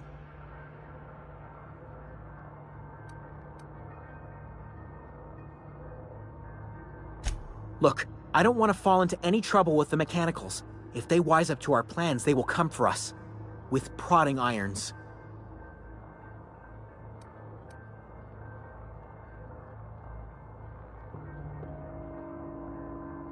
You know, you remind me of myself back when I was an intergalactic adventurer. I discovered a flaw. Their hostility levels were hardwired to maximum. There's no changing that, but you could rewrite their targeting protocol so they attack each other instead. Yes, that's exactly it. I see you're also versed in the noble art of mechanical engineering. There's a behavior control terminal in the other room. It should have options to change how the mechanicals act, including whom they shoot at. Oh, that reminds me. You'll need my passcode to access the behavior control terminal. Here, let me just write it down for you.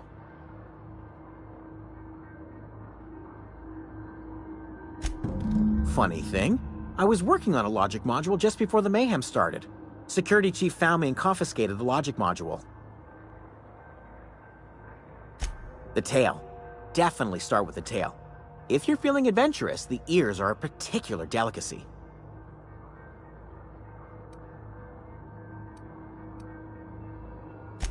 Forgot what you were gonna say? Me too.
What's eating you?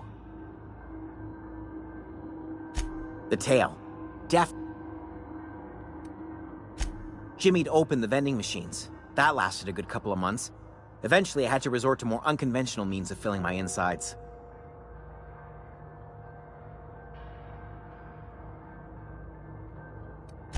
Braised. Boiled. Charred. Skewered.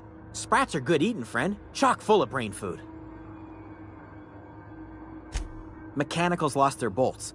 Opened fire on anything that moved. It was pandemonium.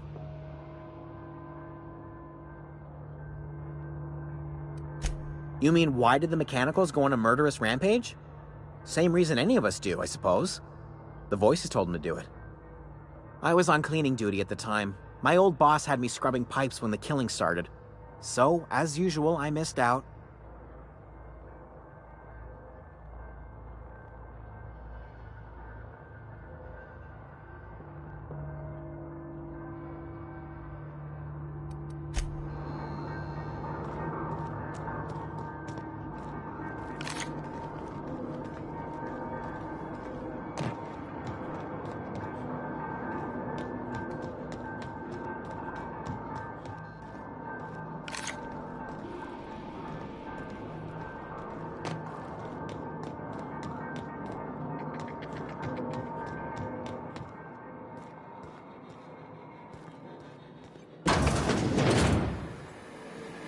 Mind the steam. You're liable to get scalded. Got it? Inside voices.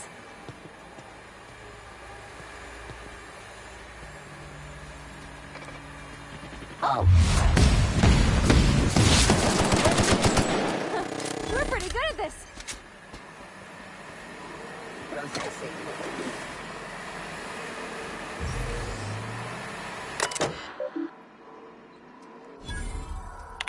Unexpected. Investigate. Incoming!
If we send the power to Miss McDevitt, what happens to the veil?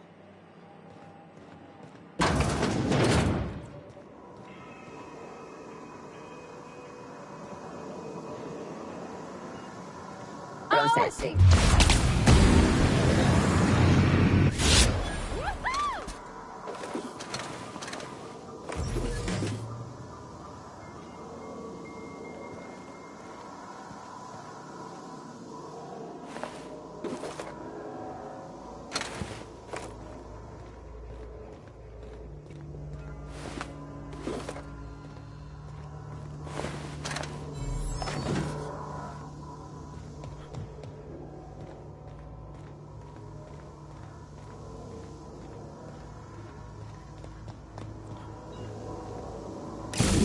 Last. I'm not sure what the bite is. Alls I know is the decision's final.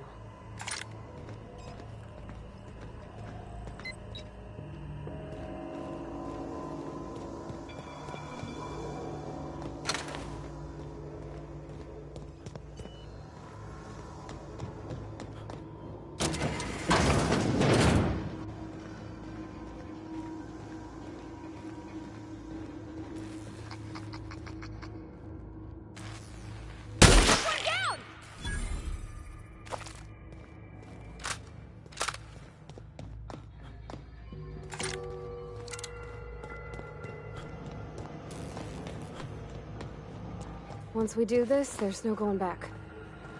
Hey, mister? Look, I know you want your power regulator and all, but I just gotta ask you. Do you understand what you're about to do? I don't think you should cut off Edgewater's power. I think it would be cruel. I'm sorry. That just sort of came out all at once. Edgewater's hurting. We've been losing workers year after year, and corporate hardly ever sends replacements. There's barely enough Saltuna to fill our bellies anymore. But the town's got some good people in it. Decent, hard-working folk just living their lives the only way they know how. They don't deserve to be punished.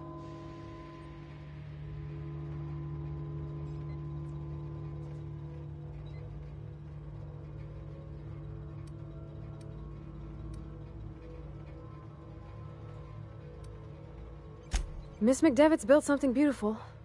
Somehow, she's talked the ground into giving life again. It's plain to see she's made the Vale a better place. Fed the hungry, tended the sick. Gave a home to those that had none. But Miss McDevitt delights in Edgewater's suffering. She wants to hurt the town. Do you really want to be party to that kind of hatred?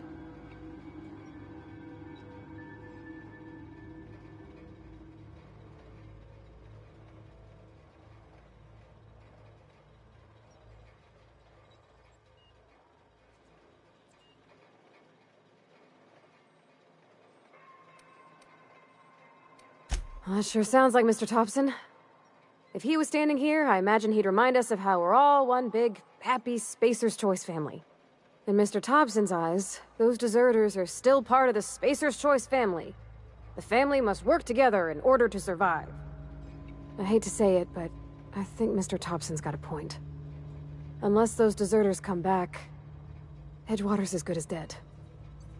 Cutting off their power might be the only way. Sorry, I didn't mean to babble on like that. I felt like I had to say something.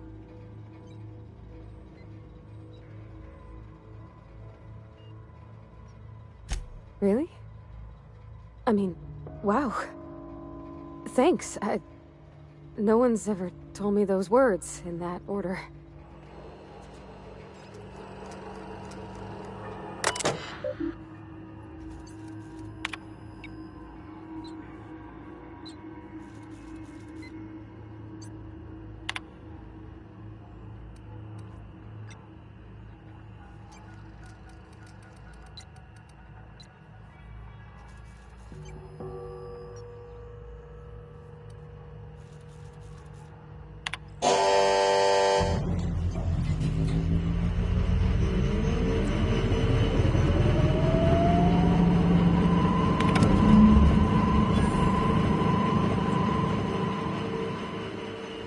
I can't stop thinking on Edgewater, Captain.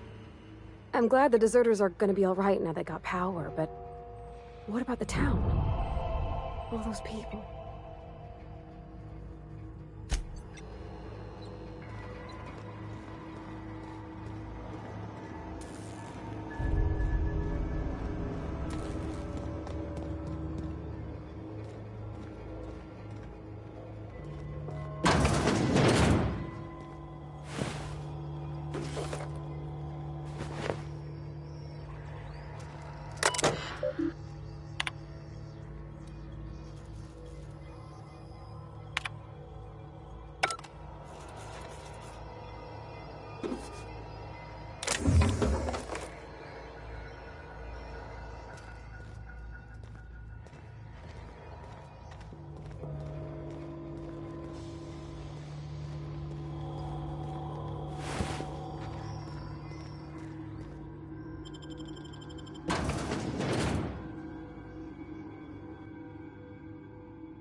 Oh, I cut my own hair.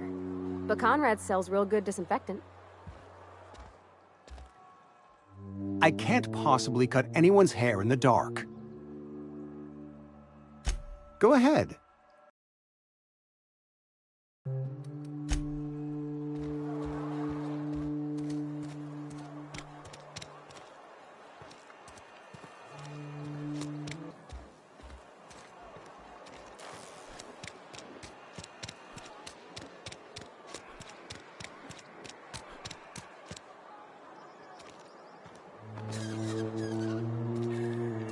Are we getting paid or not? Any loss of productivity will be deducted from your pay. Oh, it's you. Reed told me I should be expecting you. He's inside. Hell of a time to start looking for work. Lucky for you, I am authorized to hire freelancers even during times of crisis. Know how to carry yourself in a fight? I've got bounties out for these 3 marauders. Cross them off and bring me their fingers. Just 1 per marauder, please. I'll dust off the old fingerprint roller.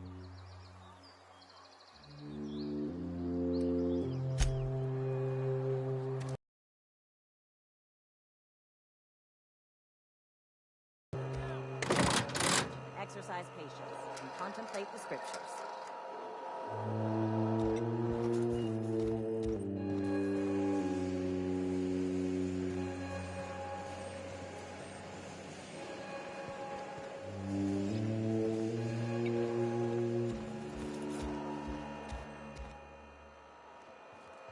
I put my whole life in that cannery.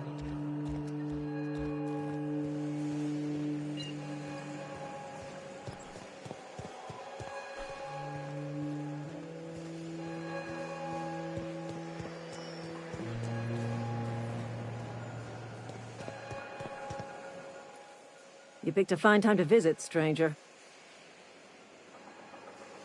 I paid his burial fees, didn't I? Let the dead sleep. I don't understand.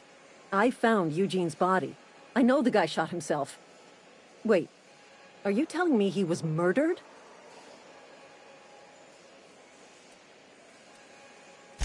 He was plagued? Oh, law, that's awful. I helped carry his body out. I could have been infected. This is all a little too much for me to take in. But I guess if Eugene wasn't a suicide, our town won't have to pay a penalty.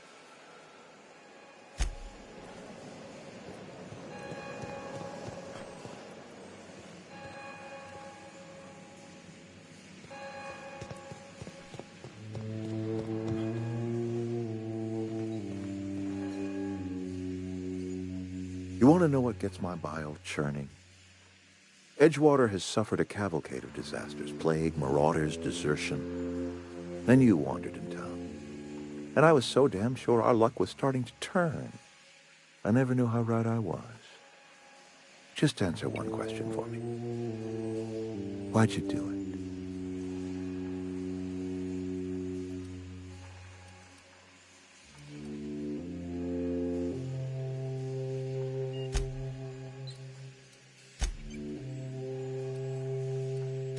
Is that right? I'm dying to hear this. Please, educate me.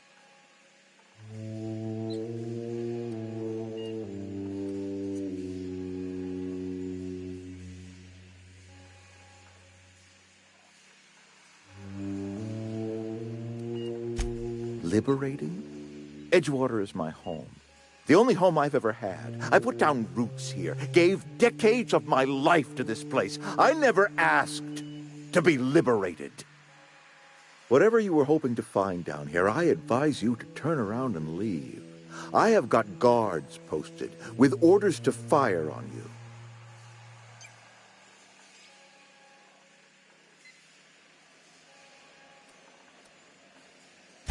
Edgewater's dead. Our cannery's dead. Adelaide's deserters are never coming back. Spacer's Choice will shut us down before long. Some of us will die of illness by then. Some will move on. Some will starve.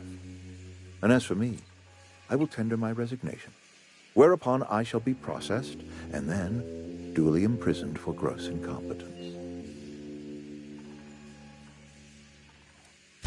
Apologies won't give us our lives back, but for what it's worth, I am sorry too.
that?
Got it. Heads down.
Where are we headed?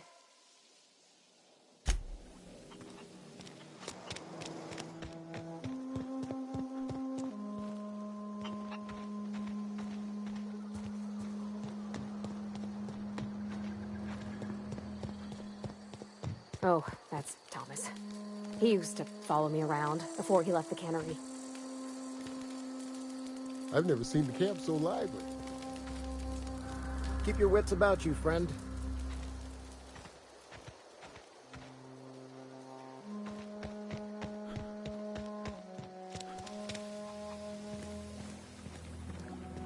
You hear that? That low, pleasant hum of electricity? It whispers across the veil like the winds of change. You've done well. I would have paid my last 5 bits to see the look on Reed's face when the last lamp in town burnt out and the cannery fell to silence.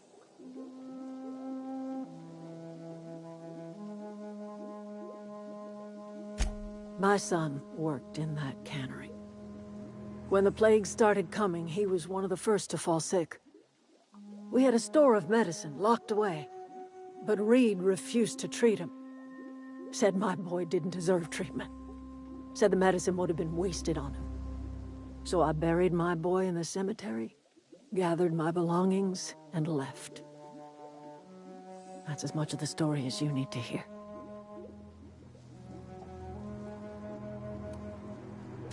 Time's come to look toward the future. We'll grow, I expect. A lot of workers out there with nowhere else to go.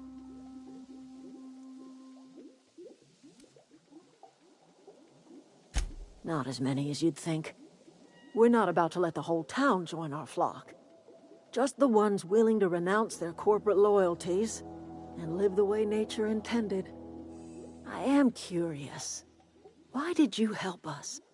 You don't know who we are. You don't owe us a thing. The plant's crawling with mechanicals, so it stands to reason you risked your life.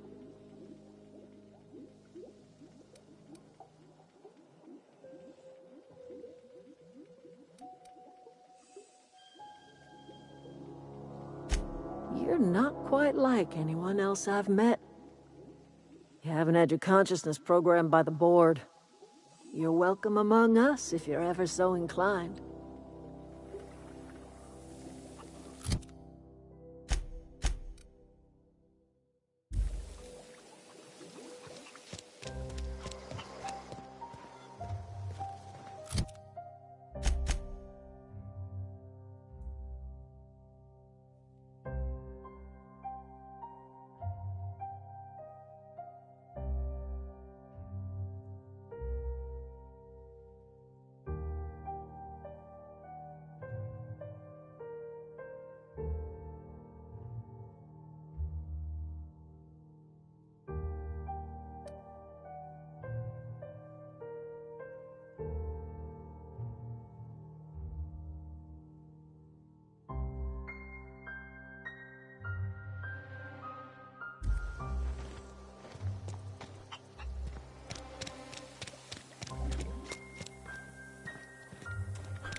Is this your ship? Oh my stars, she is just so handsome. Does she have a name yet? What's her drive model? Oh, gosh. Listen to me babbling. When I was in Edgewater, I dreamed of flying on a real ship, working on a real engine, belonging to a proper crew. Edgewater won't last another season without power, but that don't change the fact that I'm indentured to Spacer's Choice. Company expects me back at my post.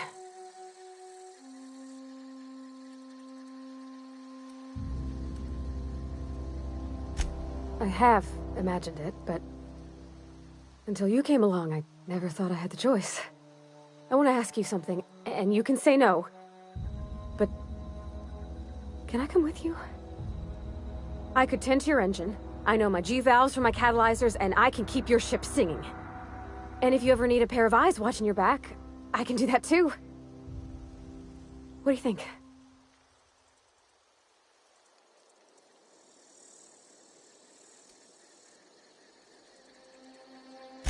Yeah, I've been thinking about that. I never got along with Mr. Thompson, but I don't think he deserved to die. He tried to do his best.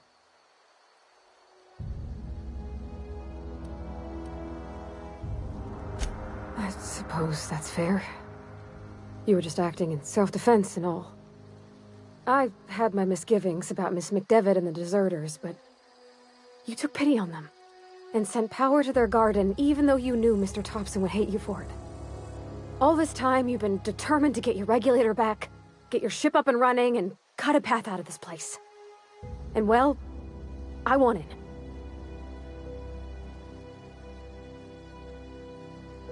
Yes! I mean, thanks. You won't regret this, mister. Captain. I can call you Captain now. Ha! I got a captain.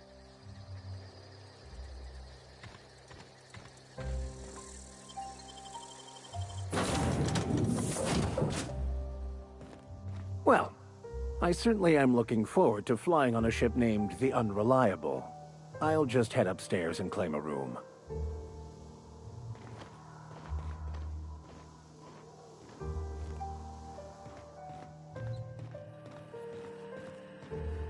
Captain, I have detected that the town of Edgewater is now without power. I appreciate you doing your part to hasten their demise.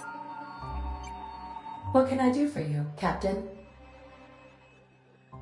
Do you know how to install a power regulator? Outstanding, Captain. Your aptitude for engineering will prove invaluable in the event of another catastrophic engine failure. Our engine room is located behind you. Across the cargo bay, up the ladders.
What can I do for you, Captain? All systems are operating within acceptable parameters. I am prepared to bring the Unreliable into low-altitude orbit. This should prove an adequate test of our flight capabilities.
We have received a communication request from Dr. Phineas Wells.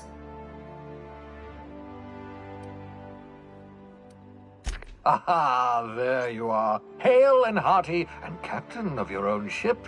I see you're putting the Unreliable to good use. Shame about her former captain. Horrible way to die.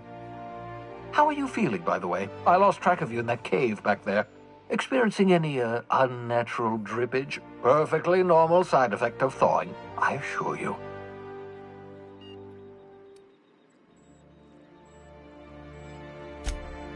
Oh, that, yes, that's probably permanent. I wouldn't worry about it, though. I'm sure you're fine. What you saw in Emerald Vale is happening all across the colony. Food shortages, lack of supplies, and basic necessities. We're dying. The chairman, the minister, and all their lackeys on the board are to blame. The Hope has some of the brightest minds Earth ever sent us. If we can revive the Hope's colonists, they can help us undo the board's mistakes. They can help us set things right.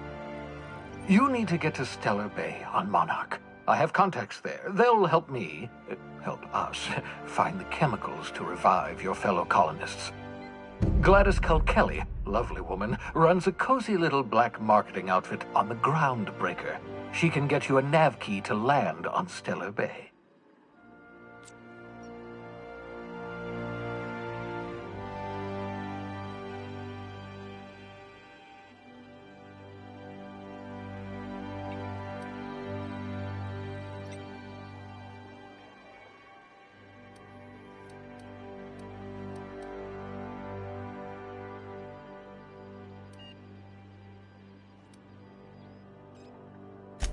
Without a skip drive, good luck. You'll be dead before you make it to the nearest star. Look, I admire your optimism, but the sad truth is you're stuck here. You, me, and the rest of this colony. We're all skating precariously around the edge of oblivion together. None of us are leaving Halcyon alive, so we may as well make it a better place, and we can start by reviving the Hope.